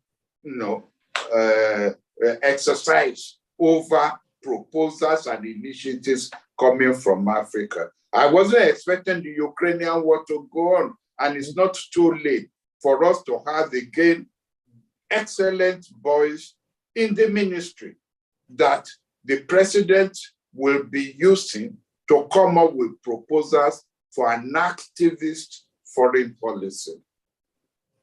Thank you, sir. And thank you, Ambassador Egali. Let me now Professor Fala, on the lighter side, I just want to take 1 second to answer. Do you think your Ijesha DNA, you spoke about DNA, you're a proud son of Ijesha land, which I thought Professor Shutoko will mention when he spoke about the basic issues. Do you think the fact that you are an Ijesha son, because we know the place of the Ijeshas in Yoruba history and in Nigerian history, does that have anything to do with your activist orientation and perspective to foreign policy and your public outlook to life? I think it's both the Jesha and the Ekiti DNAs. My mom was from Ekiti. My dad was Jesha. I think a combination of that in a DNA simply makes me, I buy into that poem, don't go, how does it go now? Don't go resting into the night, scream until, the dying of the sun. As long as my brain is working, it must not rest. I've got to be engaged. And I think that is the effect of that joint DNA. And along with you, again, what we are trying to do in terms of a domestic think tank, at the age of 70 and so on, all of us are again joined. At the time we have retired, we are joining again to come up with initiatives because we see a vacuum there. And I think until my maker calls me, I will continue to be engaged. Thank you, sir. We are very grateful. Ambassador Egali, thanks for your question. Let me move to the members of the audience. Professor Richard Joseph, distinguished professor of political science. You lived in Nigeria for a while. Sir, your question. Richard Joseph. Can you unmute yourself? I got it. Sir? Yes. Sorry very, very much, but I don't think it's been just a while that I've been in Nigeria. Okay. Prof, such a pleasure to greet you. But I really want to speak up, when you were asked earlier about, you being, considered for foreign minister. And of course, I thought, no. There are lots of other people to take on that kind of a task. But it seems to me there is something very critically needed. And in fact, when you talked about a new global initiative, and this is what is happening in the region, Nigeria and its neighbors, what is happening in West Africa, what's happening in Central Africa. All the discussions I've taken part in having to do with what's going on in Niger, the Russians, the Wagner Group, the French being pushed out, UN missions and so on. And if anybody would ask me, I would say there's a need for a task force. In fact, I said it at a meeting with Professor Obadere just a week ago, when I said to him, listen, it seems to me like there's a new initiative that is needed outside of what we have present, because those who are active dealing with West and Central Africa, let's call it Nigeria and its neighbors. And so whether it's the UN missions, whether it's France, whether it's the US, whether it's Russia and so on, we have that situation there. And so it seems to me this new global initiative and the need to have some real new thinking coming out of Africa. And quite frankly, I can't think of anybody else who is more in that position to be able to do that kind of a thinking right now. And even Nigeria, that's called upon. It has a new government. It has all the issues it has to deal with. So over to you, sir, because I really see that this is a great need, and I can't think of anybody who has more experience and so on to be able to lead that effort. Thank you. Thank you very much, Professor Joseph. Again, if you don't mind, call me Bolaji. I'll call you Richard. We've known each other. We go back ways. And it's a pleasure, to have this voice contact, with you. Something that may be falling under the radar is the use of soft diplomacy by Tinubu. As I said, nobody demarcates his country than Nigerians do. We are so critical, and everybody is busy attacking Tinubu's position, confused, forgetting the fact that as chairman of ECOWAS, he's duty bound to articulate ECOWAS decisions. But we also know that diplomacy at times acts behind the screen. And the use of religious organizations and religious personalities are opening doors where the formal organizations cannot open those doors. Because of the abuse of religious organizations, because of the influence of jihadists and fundamentalism, which has tended to discredit religious organizations and religious influences. They have their role to play. You play with the cards you are dealt with. And now I see President Tinubu using religious organizations which have acceptability in Niger. And those starting, the door has opened a little bit. As of yesterday, reports back from one of the organizations that had gone in and had met the government of Niger at the top is that they are ready to negotiate, they are ready to talk. They probably will lay down conditions, but that's how negotiations start. I must also say that there was a misrepresentation of the ECOWAS community from the beginning. When it said they were not ruling out the use of force, I think the way that they would have put it in the State Department is nothing is off the table, nothing is on the table, and leave it that vague. But nevertheless, but it did not mean that boots were going to go in after 7 days. It didn't mean so. So all this talk about war and the alarms about war, so to me, were misplaced. Nevertheless, that had happened. Soft diplomacy is now being used. And I agree with you that we should, to me, what we need to do now, because this extends beyond ECOWAS, how do you deal with the issue of democracy and coups?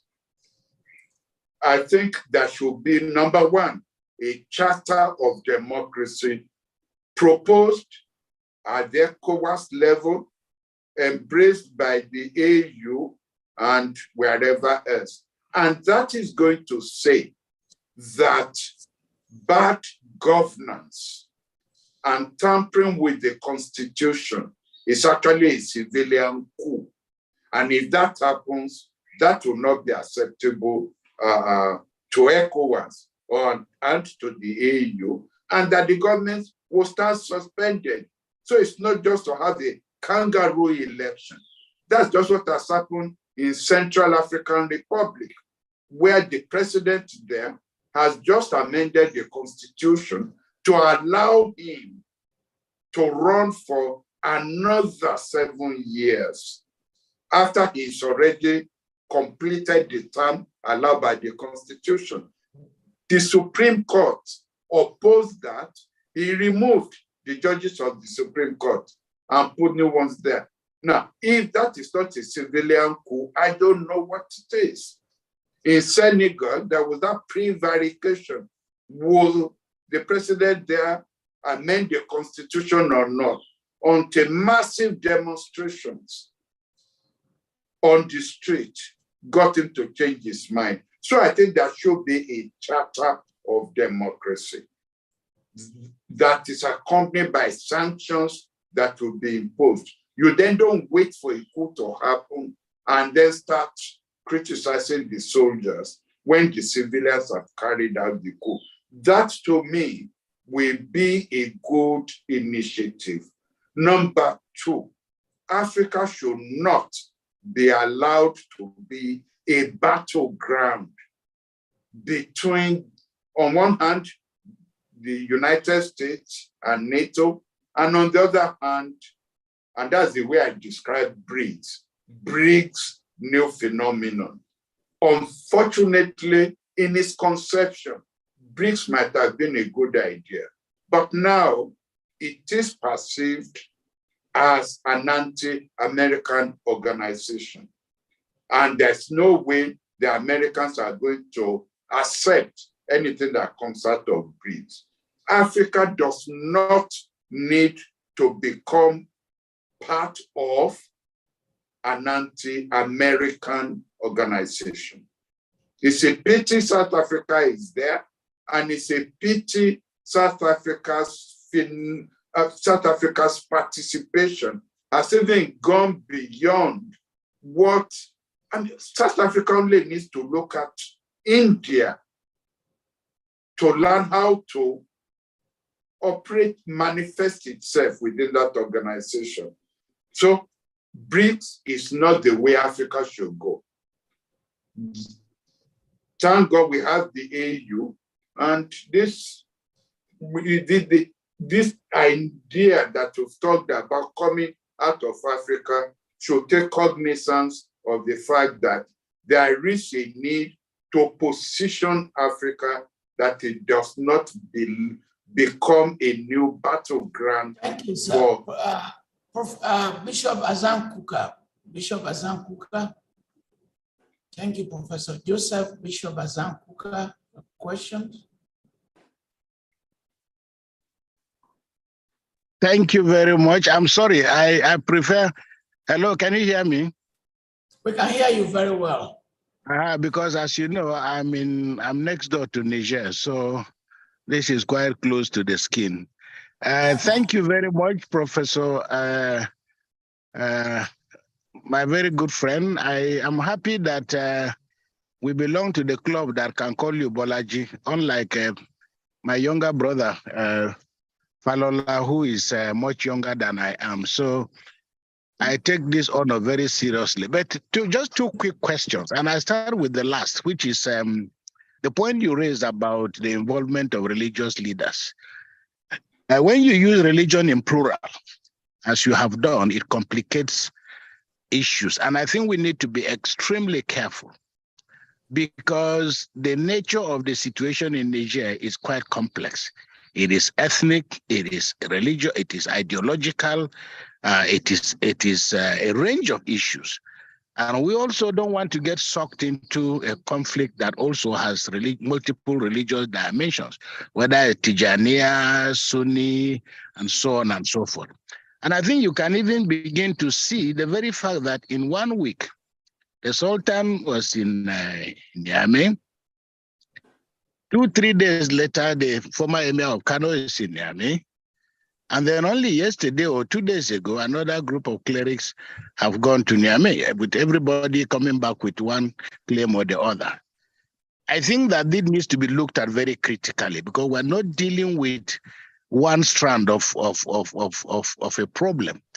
And I think I perfectly agree with you that religion and religious leaders have a key role to play. But in an environment in which religion can become rather toxic, we need to be extremely careful. Also, I think that religious leaders, being non-state actors, must not become a substitute for the kind of leadership that Africa and Nigeria needs. The second and final question is, you already spoke to it. When you were answering the question about what has happened to the intellectuals vis-a-vis government. I was surprised that you gave credit to the fact that the military is far more favorably disposed to listening to intellectuals than the civilians. I don't know if we can take that to the bank, in part because as what's his name? The American scholar would say, what's this guy in Harvard, this old man? He talks about the concept of manufactured consent. I mean, the military can only validate its position by having intellectuals that think like they do and can only validate their position. So I think we need to be very careful because politics and democracy is about consensus building, and all the fine ingredients in democracy are absent in the military. So I would think that finally that I think the intellectual class sold itself short. When Babangida said that we were teaching what they were not paid to teach, it was a signal that the military was also afraid of the potential of intellectuals.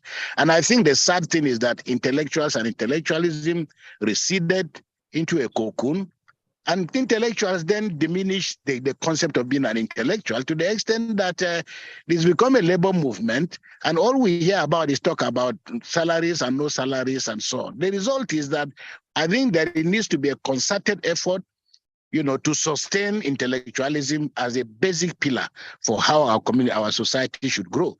And my brother, Ambassador Igali, please add to your CV the fact that you are part of the board of the Kuka Center. Please add that to your CV. Once again, thank you very much for indulging me, and Prof, I really appreciate it. I'm sorry I can't put my video on because I'm only wearing a t-shirt and doing a bit of exercise in between. Thank you very much. Good to see you. You look well. My Lord Bishop, my Lord Bishop, thank you for honoring me by coming on this program. You and I again go back ways, and I've always enjoyed the interaction, having interaction with you. I don't even know where to start. I totally agree with you that, okay, let me start with the last one. I will put it this way. There is a need to rebuild the middle class of which intellectuals are a part that we need to rebuild in this country.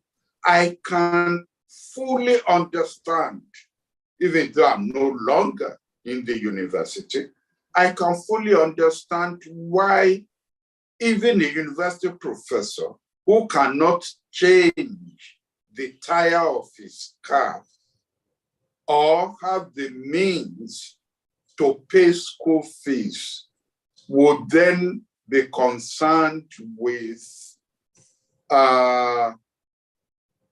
intellectual exercise about the values in governance and about how to save Nigeria. He needs to save himself first. He needs to save the institution in which it's located before he can then, in my own time. And that's why I said, I am a product of the environment. We had accommodation as university lecturers. We had access to loans to start building our house. We were comfortable as members of the middle class. Well, the devil didn't find work for us because we were then engaged with trying to save Nigeria in criticizing government policies. I often say to people that I'm probably one of the luckiest persons in Nigeria for a very good reason. While I was in the University of Ibadan, because I was one of the activists, my name ended up on the security list as one of the troublemakers in the country. And thank God that we had a head of state like General Gawan, who was, you couldn't push him into cracking down on people who had different ideas. But my name was there along with other names of people really he ought to deal with. And it was being pushed along that line. Now, how did I know this? I could mention names because he's dead now, but General Lululeye was General Officer commanding the division in Ibadan. He was close to my dad and my mom. He used to call my mom mother. And on several occasions, he came to the house in Mufti, driving a Volkswagen to say, please talk to him. His name keeps coming up in this security discussions in Lagos. They are uncomfortable with Bolaji's activities. He's on television. At that time, WNTV was even watched in Lagos. Sunday medicine man, they called me because I was always on that television program on Sundays. Please talk to him. If they ask me to arrest him, I will have to obey orders. I will arrest him. But I will propose that they allow me to keep him in the barracks in Ibadan so I can protect him. But if they say no, send him to Lagos. I'm a serving officer. I will have to obey. And my dad came, spoke to me, and then came to the University of Ibadan to speak to my group.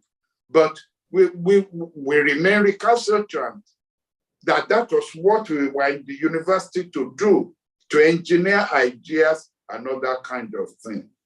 Believe me, Bishop, if Murtala School or Garba School or IBB School, whoever you want to ascribe the 75 coup to, if it had not taken place, I would have ended up probably in Kirikiri or wherever it is they send troublemakers.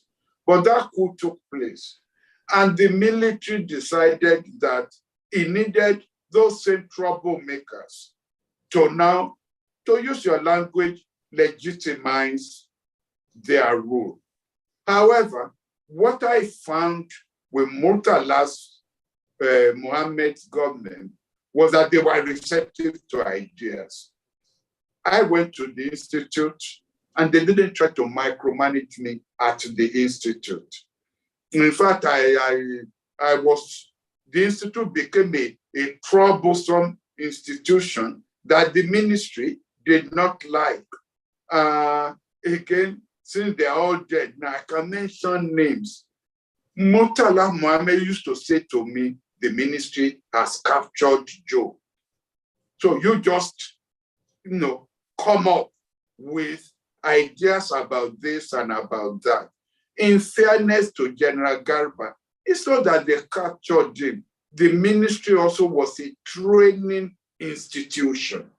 So when there was an issue, part of their job was have the issue sent downstairs and then build up from below, while middle level officers would then be, refining the thing until it is fully ready, and then it goes to the permanent secretary.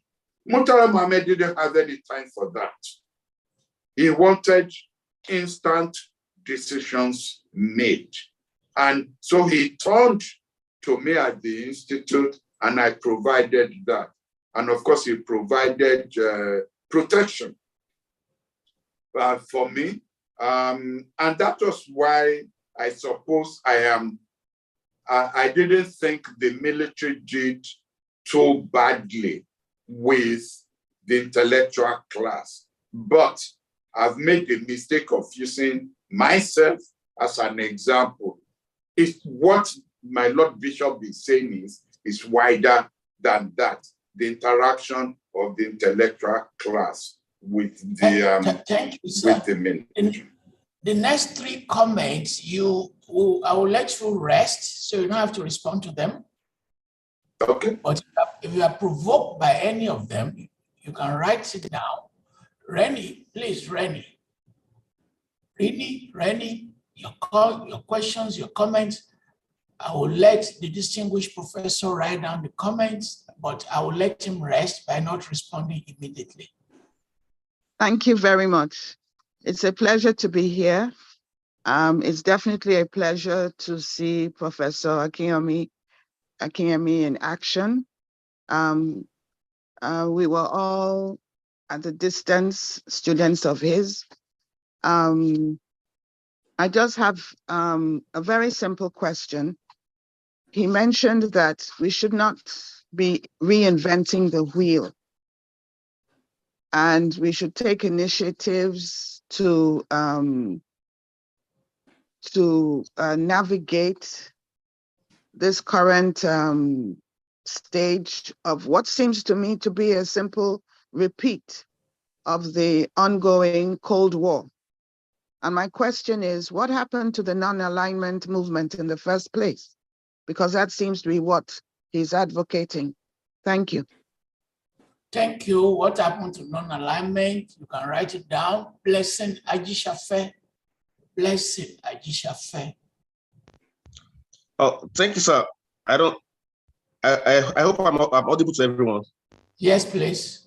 Yes. Yeah, thank you, Prof. I quickly want to come in through the energy angle. And I think, the domestic crisis we're having currently is centered around energy.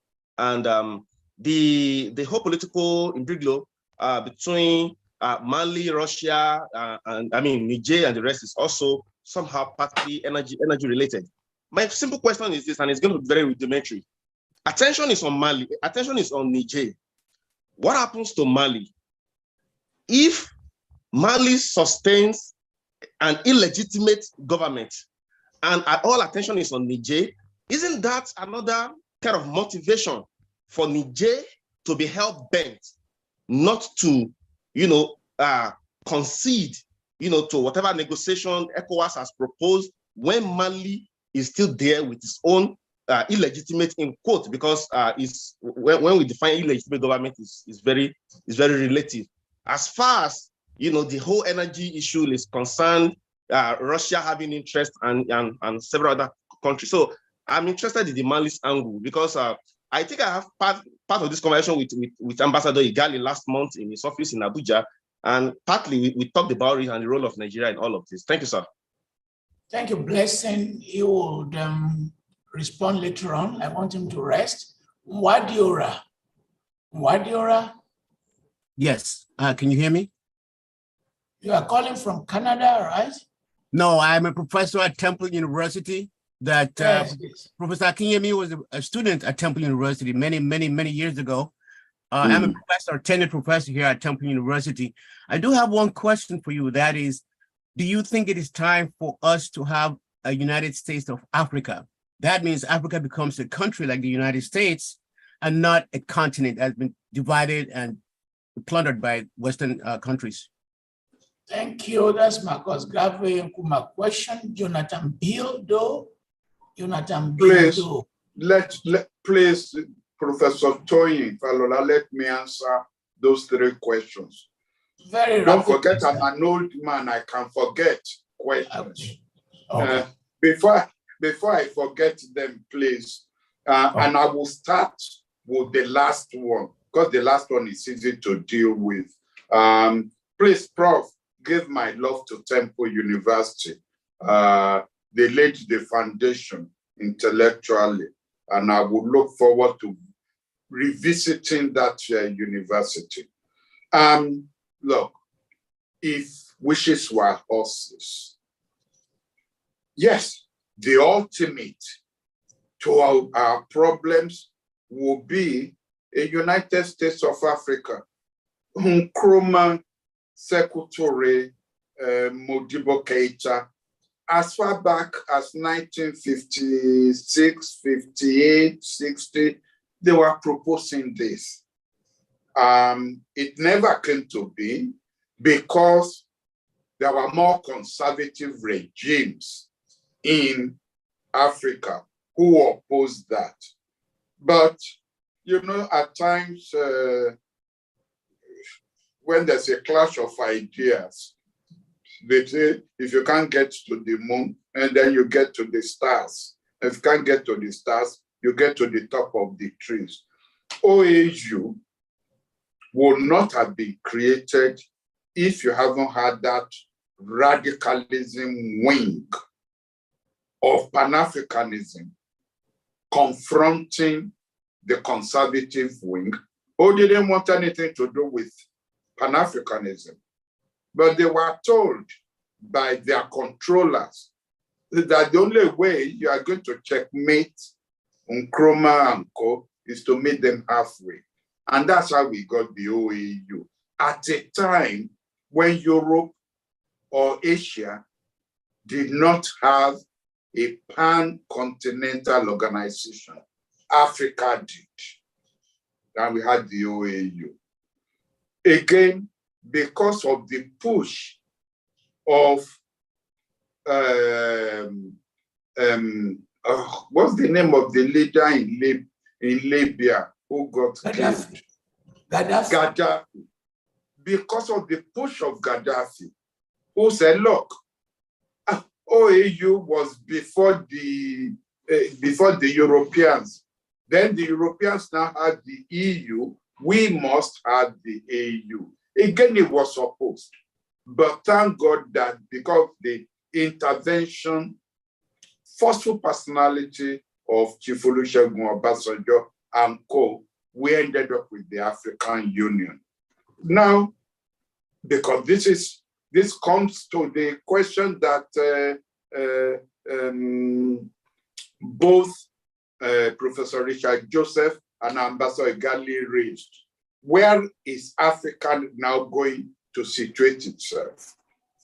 And we've got to re-energize the African Union, bring this economic, central bank economy, one currency, you know, all the programs that the African Exim Bank and the African Development Bank, all the things they have on their plate, waiting for political push and political support by Africa.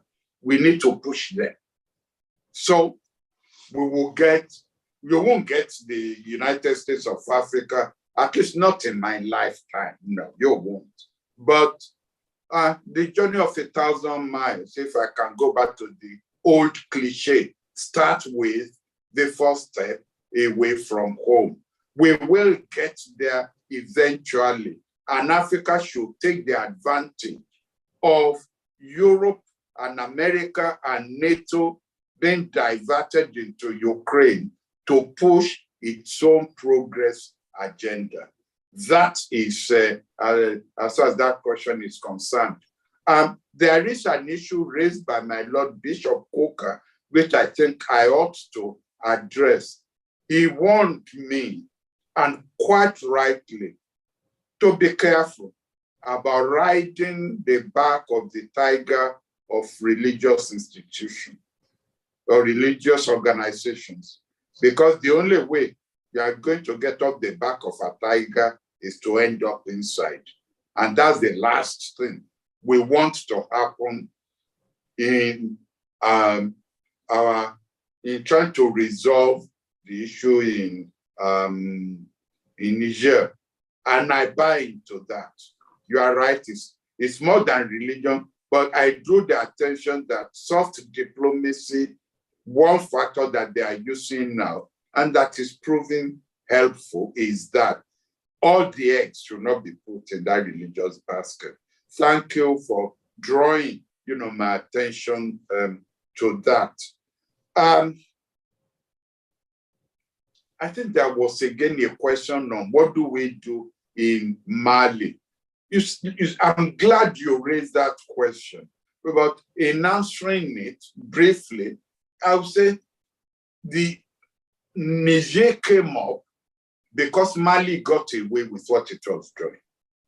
Burkina Faso got away with it, and so Niger happened. Guinea got away with it, so the coup in Niger happened.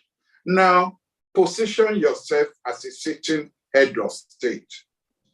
If you don't nip this evil in the bud, your military may be the next virus or the next one to catch the coup virus.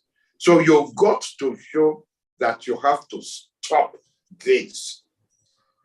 It's no use saying, but you allow Mali to get away with it. You allow Burkina Faso to get away with it. Yes, but you've got to put a stop to it. The use of military force may have been a mistake to put on the table. As I said earlier on, a better diplomat will use a better phraseology in dealing with that matter. There's a million steps to go in terms of engagement, but the coup in Niger must not succeed. But if it succeeds, then what happens? But thank God I'm not the president of any African country. I could live with it, whether they could live with it, and whether those who are so critical, demarketing Nigeria, demarketing their president, whether they can live with the consequences of that, I don't know. But I must say, one of the things that has upset me to no end, given my 63 years as a scholar and practitioner of diplomacy, and has left me has broken my heart, let me put it that way, is the ethnicization of our foreign policy. So, because they are brothers and sisters, then our policies must satisfy them. So, was I then a fool to have supported the ECOMOG experience, knowing that people in Sierra Leone and Liberia are my own kith and kin? Was I them betraying them? The border, the semi-border between Nigeria and Cotonou, Benin Republic, still remains short 2 years after the border with Niger had been opened. Am I betraying them? Am I forgetting that they are my brothers and sisters? Must I now clear it with with Benin Republic, any policy that is going to affect them, must I clear it with Cross River State and Port Harcourt before we develop policies towards Cameroons? Must we surrender the conceptualization of Nigerian national interest to the whims and caprices of the surrounding countries because of this kith and kin syndrome? I feel appalled. I feel deflated that some of my own best friends, whom I've regarded as nationalists, will now define what is going on between Nigeria and Niger in terms of the kith and kin. Nigeria is now criticized for shutting off the electricity to Niger. But I didn't hear a word about Niger building a dam. They started building it more than 8 years ago, which was a violation of the treaty on River Niger. No dam was supposed to be constructed on River Niger. In exchange, we will supply electricity to them. I didn't hear a peep out of anybody, out of my colleagues, when Niger started building that dam. But it's now Nigeria to be condemned for now reacting to that. Well, if we are not ready to have a country, I think the consequences of kith and kin syndrome on foreign policy is too catastrophic to be imagined. Thank you. I don't know if I've answered all questions. Yeah. Jonathan Bildo, your question, your comments. Jonathan Bildo, please. Okay, thank you very much, Prof. Hearing about your career, it's like a history book has been opened, for me to learn a lot more. My main question has to do with the non-aligned principle. I think that question has been asked already. I'll be very happy in knowing how you have engaged that principle in your career. My question will be to ask you to say a little more about the BRICS, because you said that BRICS is perceived as anti-American. What is that? And if BRICS can bring some values to Africans, why shouldn't we engage it? Thank you. Professor Babafemi Badijo. Professor Babafemi Badijo. Thank you very much. I quite appreciate seeing my big boss in very good shape. I am happy that you are still very strong mentally. A number of things, but I will try to minimize as much as possible. You said that all you got from your parents was probably your DNA. I'm going to suggest that, with due respect, that it's more than that. More than that, because the character of your parents, you told us about your mother, if you brought a pencil home, that meant your dad was living up to some standards. Your mom was showing you a number of things.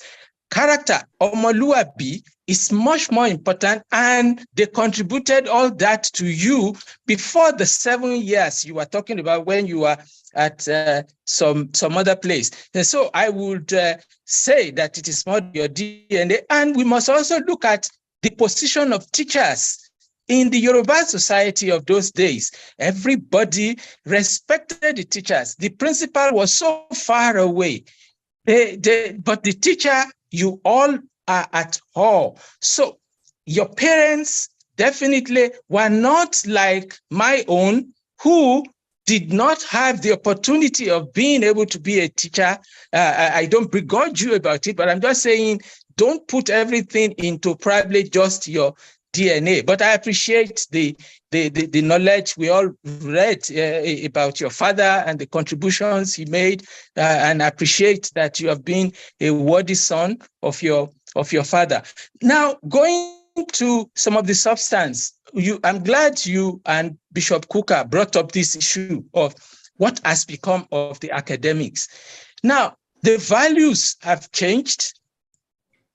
My friends used to be proud of me when I joined people like yourself, and they were not ashamed of my Ankara, which by accident I also happen to be wearing today. They were not ashamed of my Ankara. I accompanied them to Owambe because I wore nothing else. And they would say, oh, don't mind, Oremi Akada. And there was the respect. The earnings, when you compare it, then gave all that confidence that of what do I need, that, but today you also pointed out the problem of you can't fix or change a tire. And in that situation, the values no longer give importance to academics. What can we do to at least maybe even have the minimal that is possible in the West, where you're able to supplement by private sector consultancies, private sector grants and what have you, which our own people who have taken so much out of national patrimony are not investing into. Maybe people like yourself, when you're still very much on the face of the earth, can push along some of these lines that could give people a break in being able to go away from just all the time thinking about where is the next food going to come, and be an alternative voice that we used to have to what, in my own time, the ASU of that period was talking about society at large, the need to make changes in society. ASU was not talking about our salary. Our salary, yes, but it was the tangential portion of let's restructure this society. We need to go back to those kind of orientation in order to deal with that. And sir, I am wondering about the extent to which you appreciate what BRICS is about. I don't think that BRICS has the notion of going to be anti-America. And you equally pointed out, rightly so, that maybe South Africa ought to see how India is playing within BRICS. There is also Brazil. All these countries are trying to find alternative possibilities to the institutions that were set up at the end of the Second World War. And we shouldn't be outside of that debate. We should go into BRICS. We don't have to, if we are in BRICS, we don't have to be aligned to any of the polar powers, because there is a difference between the polar power orientation as well as what BRICS is trying to achieve. BRICS is, for instance, talking about a new currency that is an alternative to the overconcentration of the whole world around the dollar that started with Kissinger and Nixon, when Nixon walked away from the gold standard. Is it a crime to have an alternative currency?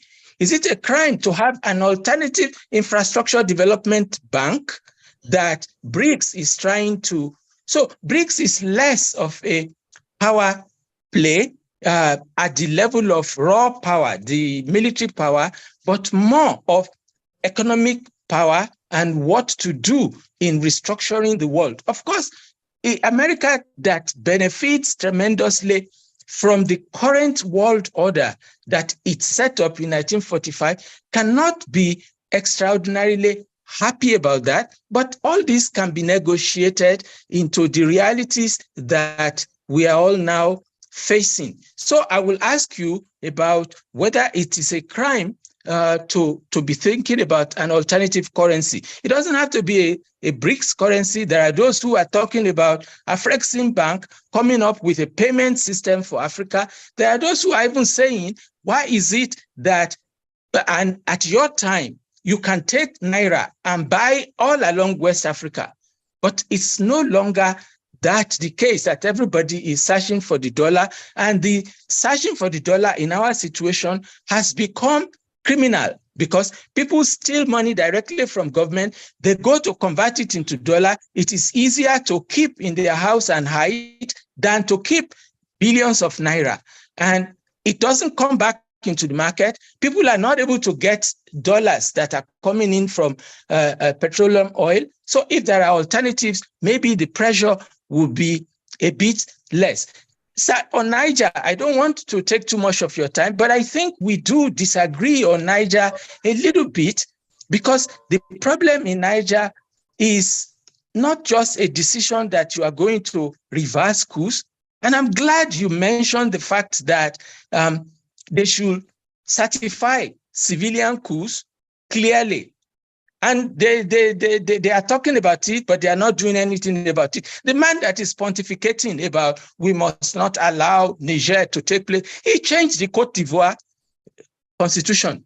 Nobody talked about it. You pointed about the one that was trying in, and the first person that brought all this was Alpha Conde, who changed the constitution of Guinea.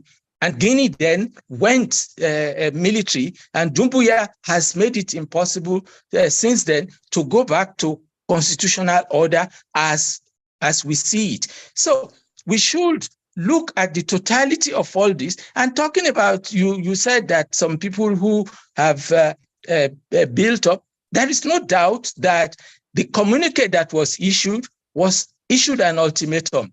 Whether it said war, invasion or not, it issued that's not how to be diplomatic in dealing with another country. There was a feeling that Niger is a rollover and we're just going to, and in 7 days, they would have come down. The coup has succeeded, whether we want to accept it or not, whether we want to remain in denial, but we can negotiate them away from the current situation. Of course, I do wish us success. I agree with all of you that the answer should not be one of focusing on religious leader. That one built with some people ECOWAS. We should not allow ECOWAS also to be destroyed at this particular point in time, because we are now having 3 or 4 countries saying we are out. Thank you, Professor Banayo. Okay, I will stop. I was going to challenge the issue of the treaty too. Yeah, I read the treaty. Sorry, the treaty doesn't have give electricity and this or that. Thank you, sir. Franklin. Thank you very much, sir. Franklin Amo. No, please, there are too many issues that have piled up. Okay, go ahead. Go ahead. And let me start with Femi, who's mixed up so many issues. Number one, I'm very aware of your views on Niger. Where you and I disagree, you finally got there, which is ignore what has happened in Niger. While I just think it need to be put to, you need to stop coups in West Africa. I don't agree that we should ignore what has happened in Niger. Number two, I have suggested, if you listen clearly to me, that in fact it was an answer to a question by Richard Joseph that we should have a charter on democracy proposed by ECOWAS, approved by the AU, and if you have to take it to the UN, take it to the UN, which will stipulate very clearly that what constitutes civilian coups, all this changing of constitutions by civilian presidents, and that there will be sanctions attached to them. And the sanctions will be suspension from ECOWAS, from EU, from the United Nations, until you reverse yourself. So I'm not simply saying go after Niger alone, but simply because Mali, Burkina Faso, Guinea got away with it. You are one of those who would then turn around and say, oh, ECOWAS is a toothless bulldog. Oh, Nigeria is a toothless bulldog. Nothing ever happens. They just make declarations and what have you. So it's like, you do, you are damned. You don't do, you are damned. I don't belong to that school at all. Number 3, I know, thank you very much, what BRICS is all about.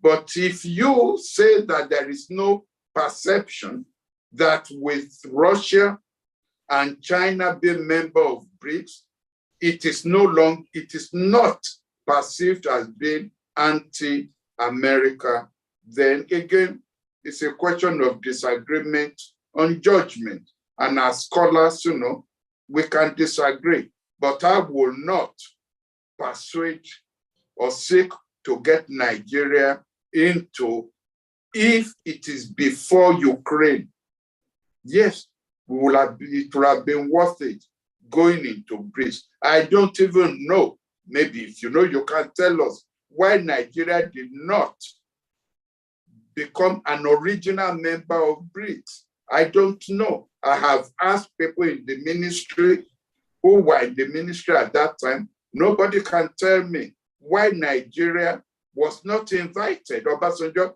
was head of state at that time. Instead, it was South Africa that was invited to join BRICS and not Nigeria. Maybe you know why, but to ask Nigeria to join BRICS now is to have Nigeria embark on a position which will put it at loggerheads with the United States. I delivered a distinguished lecture last year at NIIA called In Search of a New World Order. And I dealt with all these issues, how we must find an alternative to the dollar. We must have alternatives to the World Bank. And I mean, it's one thing for you to identify the weaknesses in international system. It's another thing to propose alternatives and solutions which do not create more problems for you. And all I'm saying is BRICS is no longer a solution that Nigeria should embrace. Nigeria should now come up after it has re-energized its economy, re-energized its military, be now part of a new initiative to now fill that vacuum created now between an American-dominated system and a BRICS-dominated system. But I will not advise Nigeria to go into that. Franklin, there was a lady who asked a question about the non-aligned movement. I think the non-aligned movement, for all practicality, is dead. It is dead.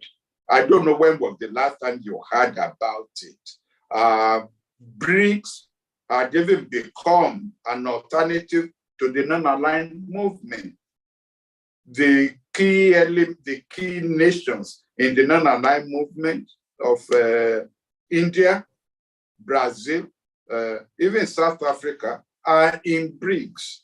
And as I said, I cannot see how any member of BRICS will now say that it's also part of the non-aligned movement when you're a member with Russia and China in an organization. Franklin Amo. Good evening, sirs. Good evening, Honorable Your Excellency, Professor Akinyemi, Honorable Minister. Please accept my virtual prostration to my senior and all my seniors on this call. It's been a privilege listening to all the wisdom here, and really something that we lack in today's Nigeria, representing a more youthful part of the demographic. So I do feel very privileged to be a part of this conversation. Very quick question. You spoke to the fact that, frankly, it's a fact at this point that if you go from our independence till now, It was not the liberation revolutionary sort of the Nkrumah stripe that won the day. Depending on your political persuasion, fortunately or unfortunately, it was the reactionaries who won. And a big consequence of that is that Pan-Africanism has more or less died. I call myself one of the last of the Pan-Africanists, you know, in my own demographic, it's popular now to rubbish Pan-Africanists. It's popular now to talk about how foolish of an idea it is. There are some of us who still believe in the old dogma. And I'd like to believe that you were one of the sort of elders of the Pan-African idea at the time when it was alive. What is your advice to those of us who are fighting what feels like a losing battle to put a shot in the arm to that idea again? Because if today someone wrote an article about a black bomb, I have to say, Professor, we would be laughed at. We would be laughed at. There's no confidence, there's no ambition, there's no vision left amongst some of us who really, really believed in that idea and believed in people like yourself. So what can we do to fly the flag again? Thank you, sir. Thank you. And as an aside, when India was building this nuclear power, Nigeria was spending money on defense. Nigerians spend more money on this defense than the amount of money that India spent to develop the bomb. Femi Olubile.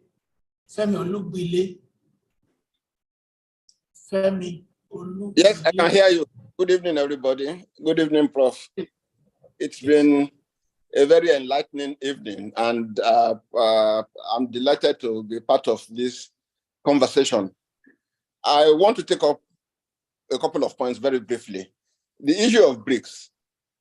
I think the only problem with BRICS is the R there. I think if the concert of medium powers, which was the most original foreign policy innovation that has ever come out of Nigeria, if it had been implemented at that time, obviously Russia will not have been there. It's quite possible that China, because it wasn't a world power then, would have been there.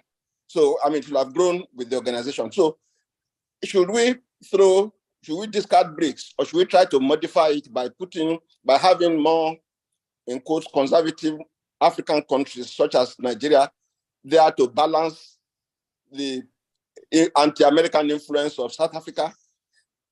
It is practically impossible to think of creating another supranational entity to go side by side with BRICS. Yeah, we could put all our energies into strengthening the African Union, which we should anyway, because we really need a concerted Africa that pulls its energies. The other thing is that nobody has spoken about the influence of the Second Liberation War, which is the fight over the extractive wealth of Africa, which seems to be at the heart of many of the coups and assassinations and much of the disturbance that is happening in many of the African countries. If some of the mainstream population who are relatively voiceless because elections and successions are what they are, if they feel that their governments are not really speaking for them in terms of making good deals for them to maximize the value of their extractive wealth for them, which is benefiting other people, such as the uranium in Niger.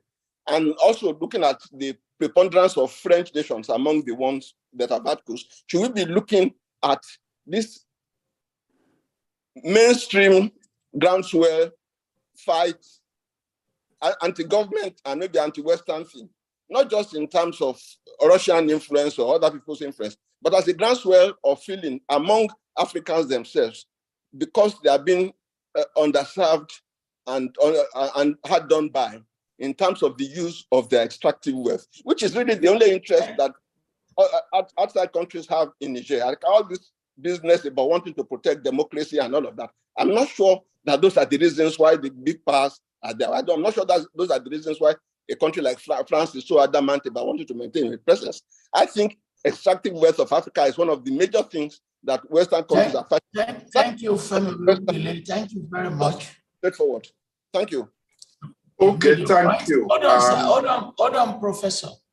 Obiefuna. I want you to just take a rest. I've written down the question for you.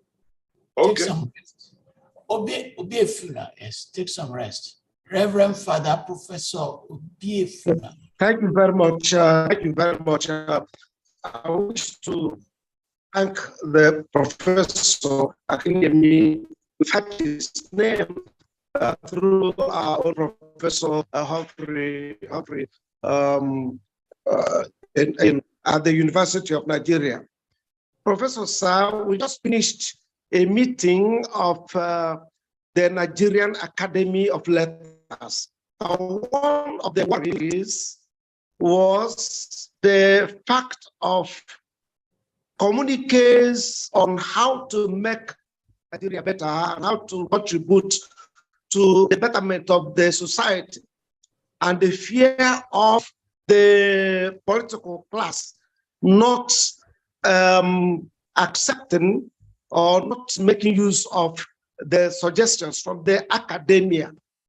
You, Professor Akinyemi, my dear friend, as a man of two cities now, the city of the academia and the city of the political class, how do you think this gap are bridged in such a way that this idea of town and down be able to meet for the academia to really contribute, or for the political class to see the contribution of academia for the good of the Nigerian state and the African continent?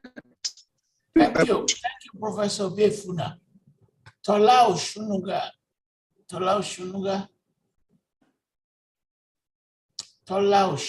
Yes. Thank you, sir. Good evening, Prof. My question might be a diversionary one, but I just want honest answers, sir. In your career, has anybody ever confronted you to say, look, Prof, why should Nigeria be one?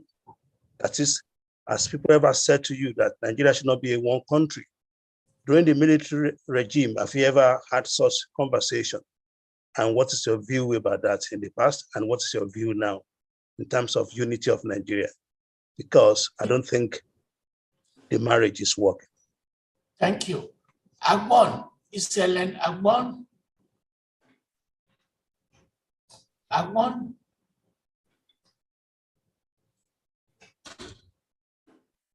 Excellent. I think I'm on mute. Okay, thank you. Thank you very much, Prof.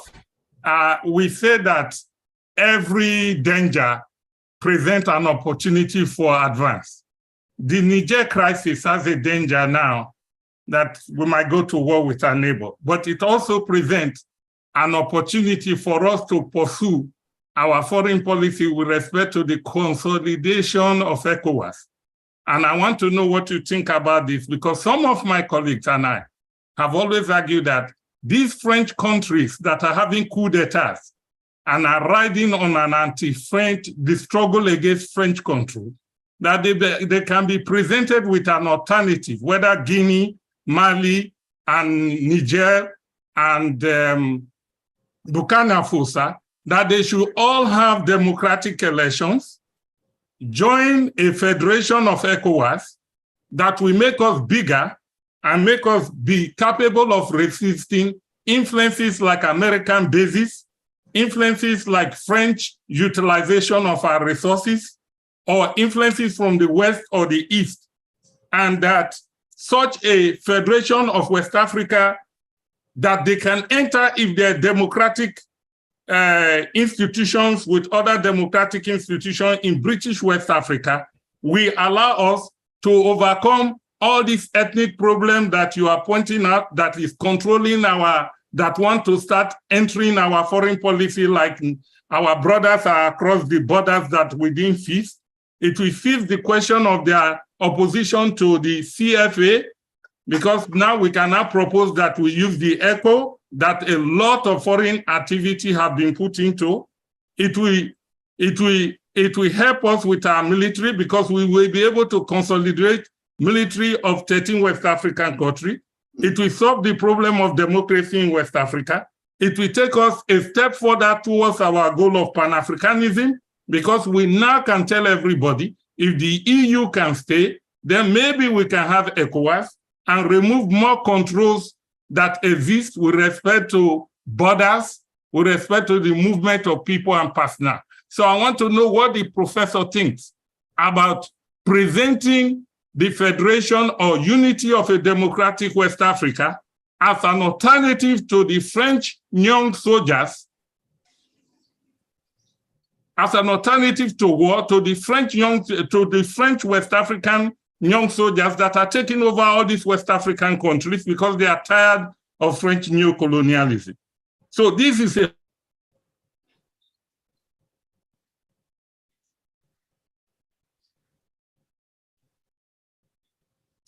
Thank you, Akwon. Binta Mustafa. Okay, good afternoon, everyone, Prof, and the host and Professor Akinyemi. I'm joining this afternoon from Delaware, and I'm very excited to be part of this conversation.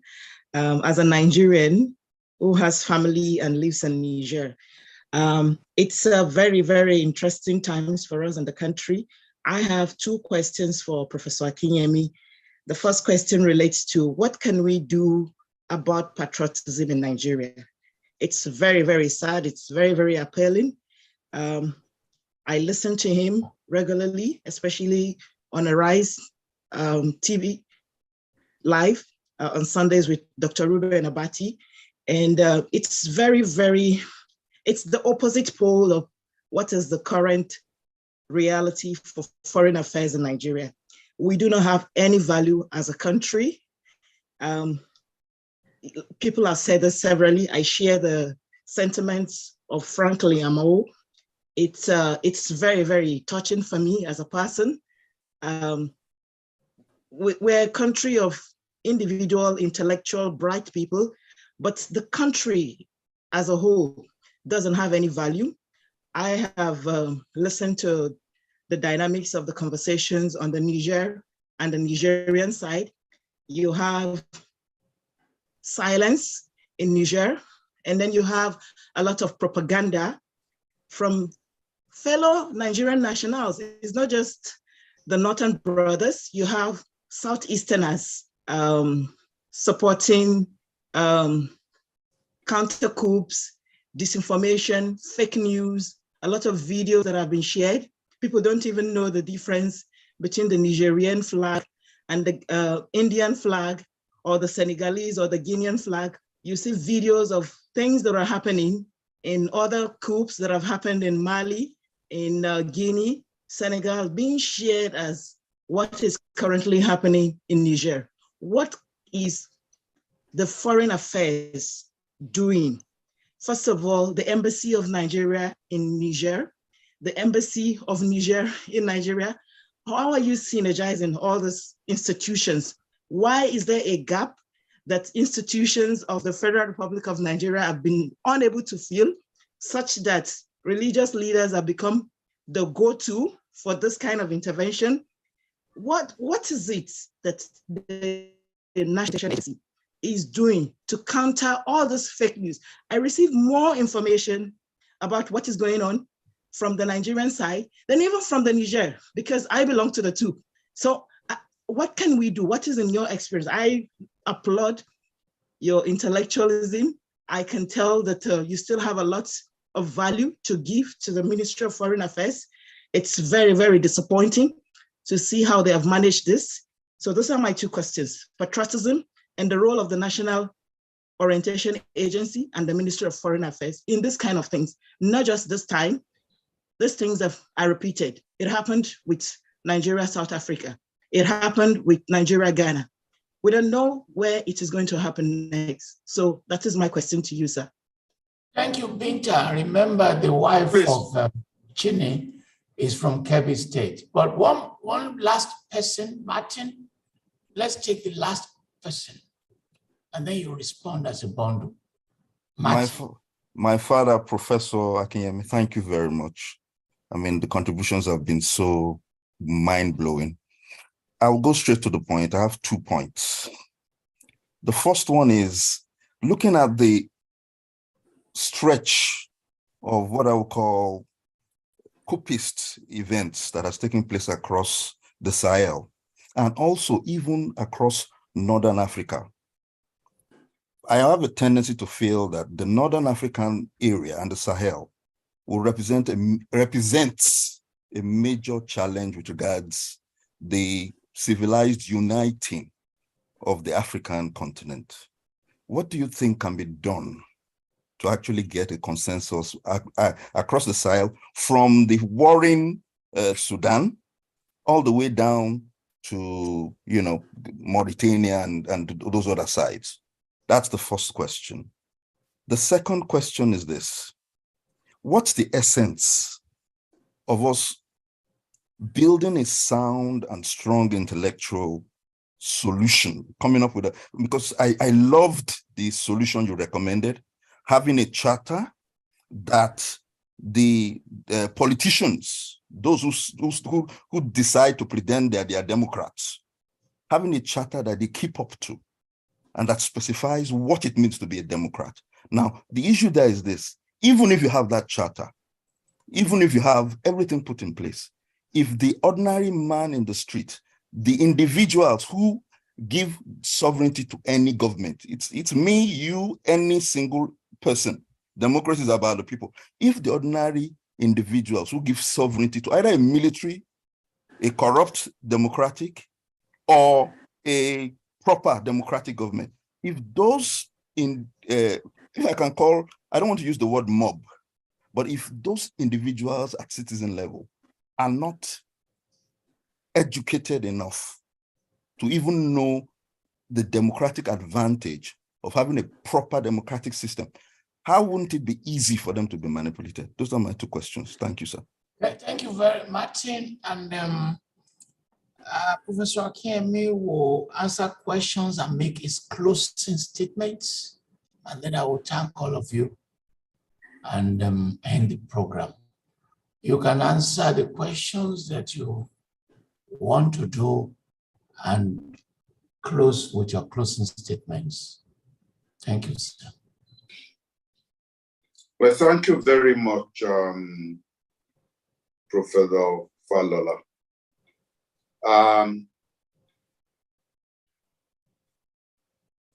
Now, I'm going to answer the questions not in the way they came, but as my brain gets stimulated by the questions.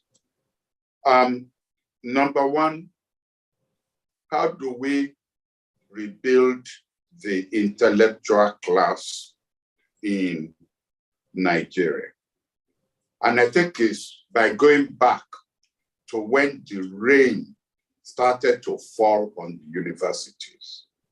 And that was with the Udoji and Adebo attacks on the intellectual class. I said that because General Gawan, for whom I have a lot of respect, I mean, I won't say I love him. I mean, you know, before that gets, you know, misinterpreted, I still spoke to him 4 days ago. I have a lot of respect for him, but he got it wrong on that. How do you appoint civil servants, even though they were retired, to sort out the question of the public service and expect them to come up with neutral proposals?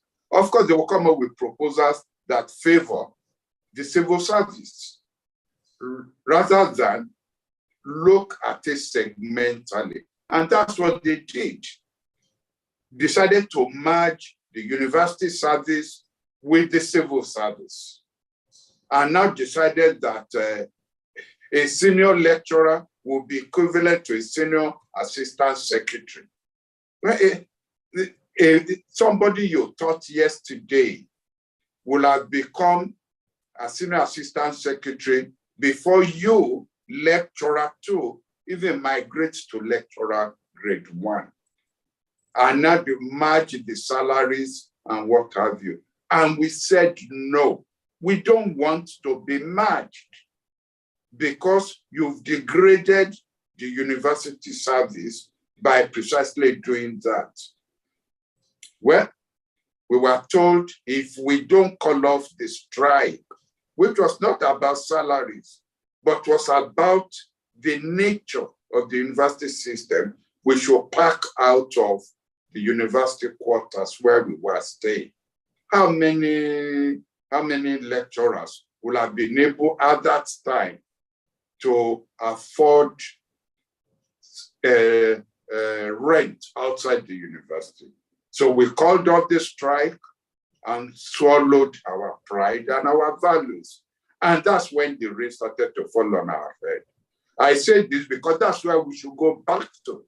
You go back to 1973 or so, and go back to the system that we had, decouple the university salaries from the civil service, because the civil servants control government, not the ministers. They will fight that to the end. But we've already, our backs are already against the wall. We will have nothing to lose. That's what we should be asking the government for.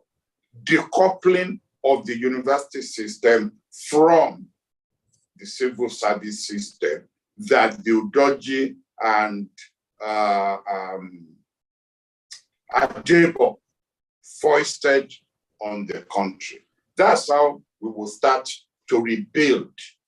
Let me also say that some of the university people are their own worst enemies. And I will give one quick example. In 1975, when Murtala took over and started all these, retirement with immediate effect, I went to him and I said, sir,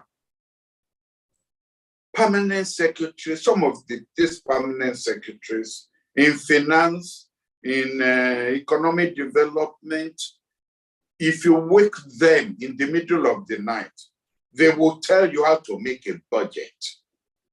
They will tell you X, Y, Z. Don't let us lose their talent. You don't want them in the system, but why don't you put money in the universities and create extra salaries that these people can be paid to be adjunct professors? They will not be part of the straight university system. So they won't be competing to be deans. They won't be competing to be deputy vice chancellor and everything. But they will be there for seminars, whether postgraduate seminars or what have you. If you like, you can build accommodations for them so they are not competing for the pool. And he bought into it. And I ran to Professor Aboyade, who by that time was Vice Chancellor of University of Ife. I ran to Professor Ajayi, who was Vice Chancellor of University of Lagos. And I said, sir, look, this is what the new head of state is prepared to do.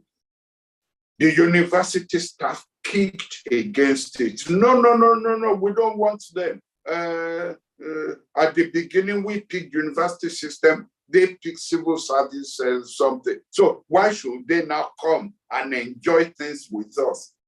They were not going to partake of what was there. So I had to, with my tail between my legs, go back to Murtala and said, they said they don't want it. He said, I could have told you, this is Nigeria for you. I could have told you. And so, and yet, that's the system that is practiced in the United States, which is where you have intellectualism blooming at that time. Second example I want to give is when I came back from NADECO, Professor Ebida Kobe, who was Vice Chancellor of University of Lagos, came to me and said, please, I want you to come and run 1 or 2 postgraduate courses in international relations and diplomacy. We will pay you. And I said, no, I don't want any money. I enjoy interacting with students. I agree. He said, he sent his PA to come and pick my CV here. He then said the CV, of course, has to go through the system so it can end up in the Senate. I said, fine, I know the system. It was at the departmental level that the initiative was shut down. In the Department of Political Science, like, no, we don't need Professor Akinyemi. What do we need the services for? No, we don't need them. Professor Bidakwe had to come here to plead with me that it's not a rejection of me, it's a rejection of him. I said, Prof, I know my colleagues, it's all right. And yes, some of these colleagues, after they retired, are now going from university to university as professors to be teaching. But again, they killed that.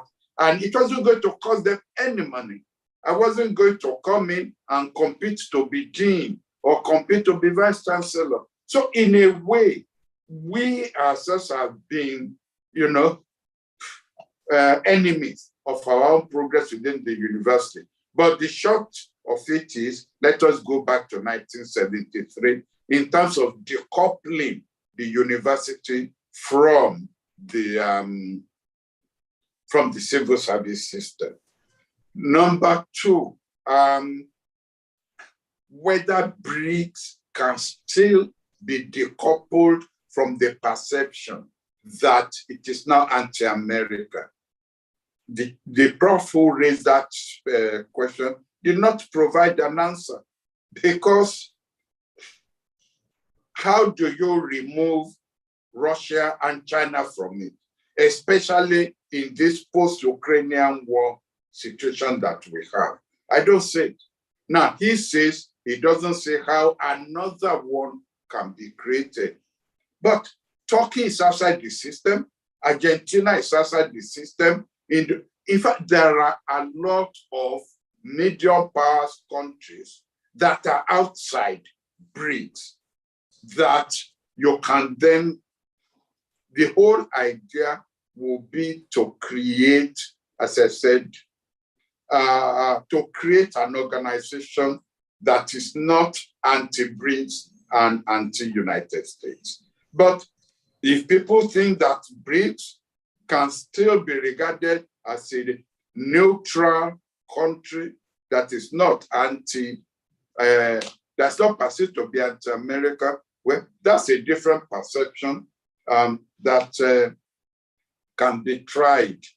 Now, I don't remember any more questions. I wanted to be intervening as questions were piling up, but I don't remember any more questions. Thank you very much, but you covered all of them. Can you make your closing statement, sir, if you have any? Closing statements. Do you want to make some closing statements? Yes. Oh, yes, good. No, I'm sorry. I will backtrack 2 steps. The issue that was raised about the Sahel and North Africa. There has never been a more challenging time for Nigerian foreign policy than now. And why do I say that? The Arab countries have shown so much racism and hostility towards Black Africans. And nobody seems to be taking up that challenge.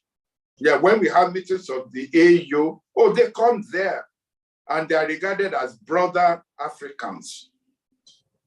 In 1960-something, the president of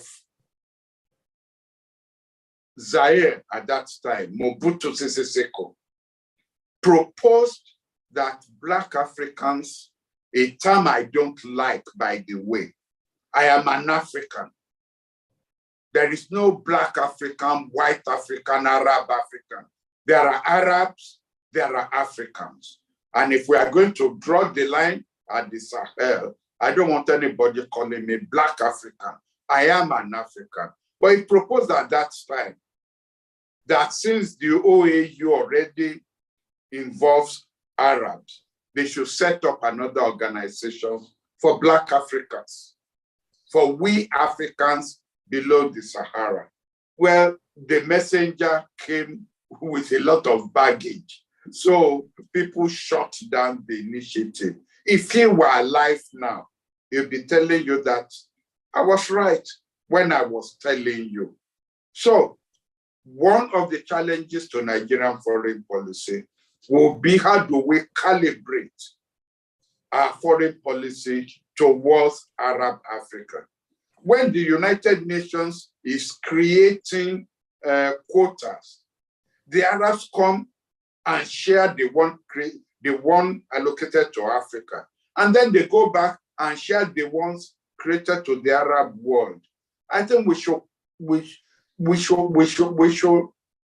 in a way define now who is an African. That's the first challenge to Nigerian foreign policy. The second challenge posed to Nigeria is South Africa.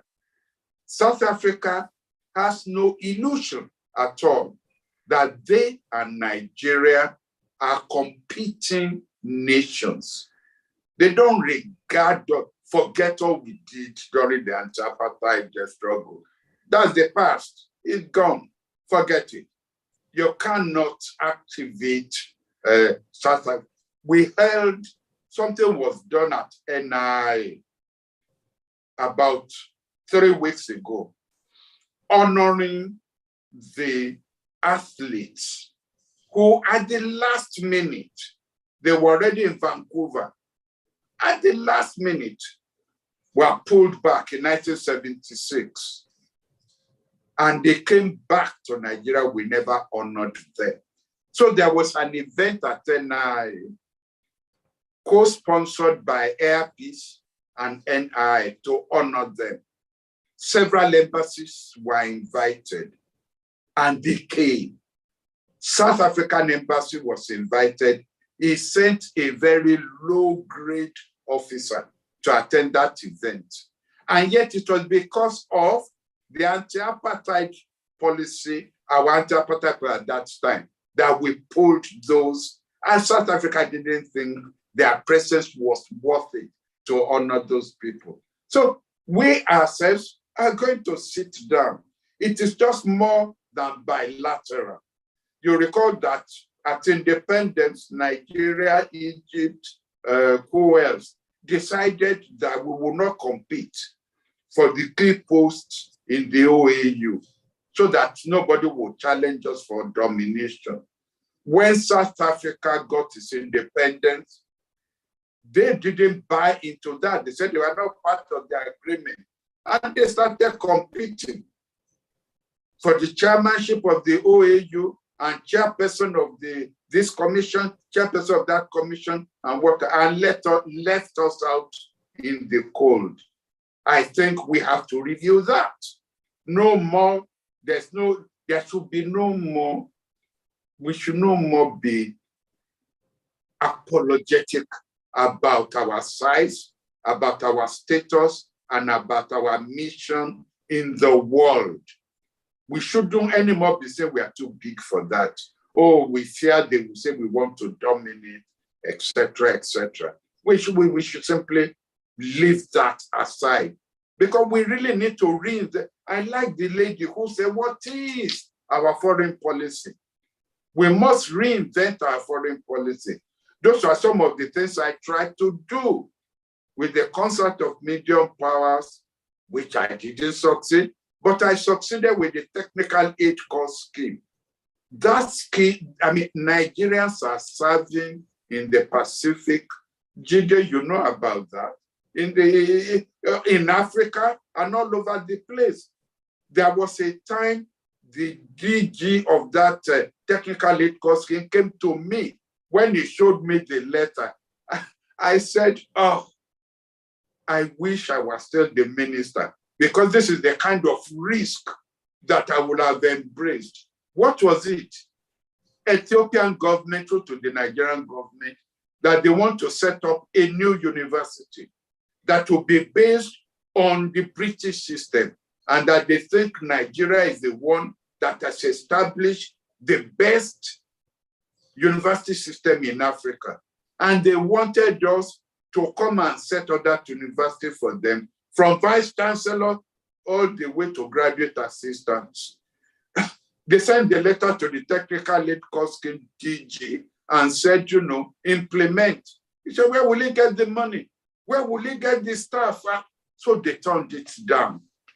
Well, I wouldn't have turned it down, if I had to sit in the office of the president until he agrees with me, I would have done so. But that is our soft diplomacy there. Are we really using what is the resources available to us to achieve maximally what we can achieve? So finally, sir, I thank you for this opportunity.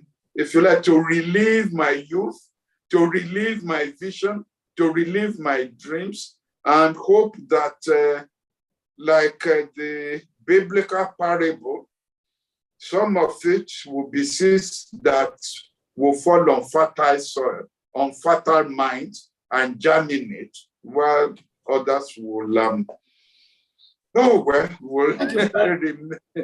go and fall beside the way.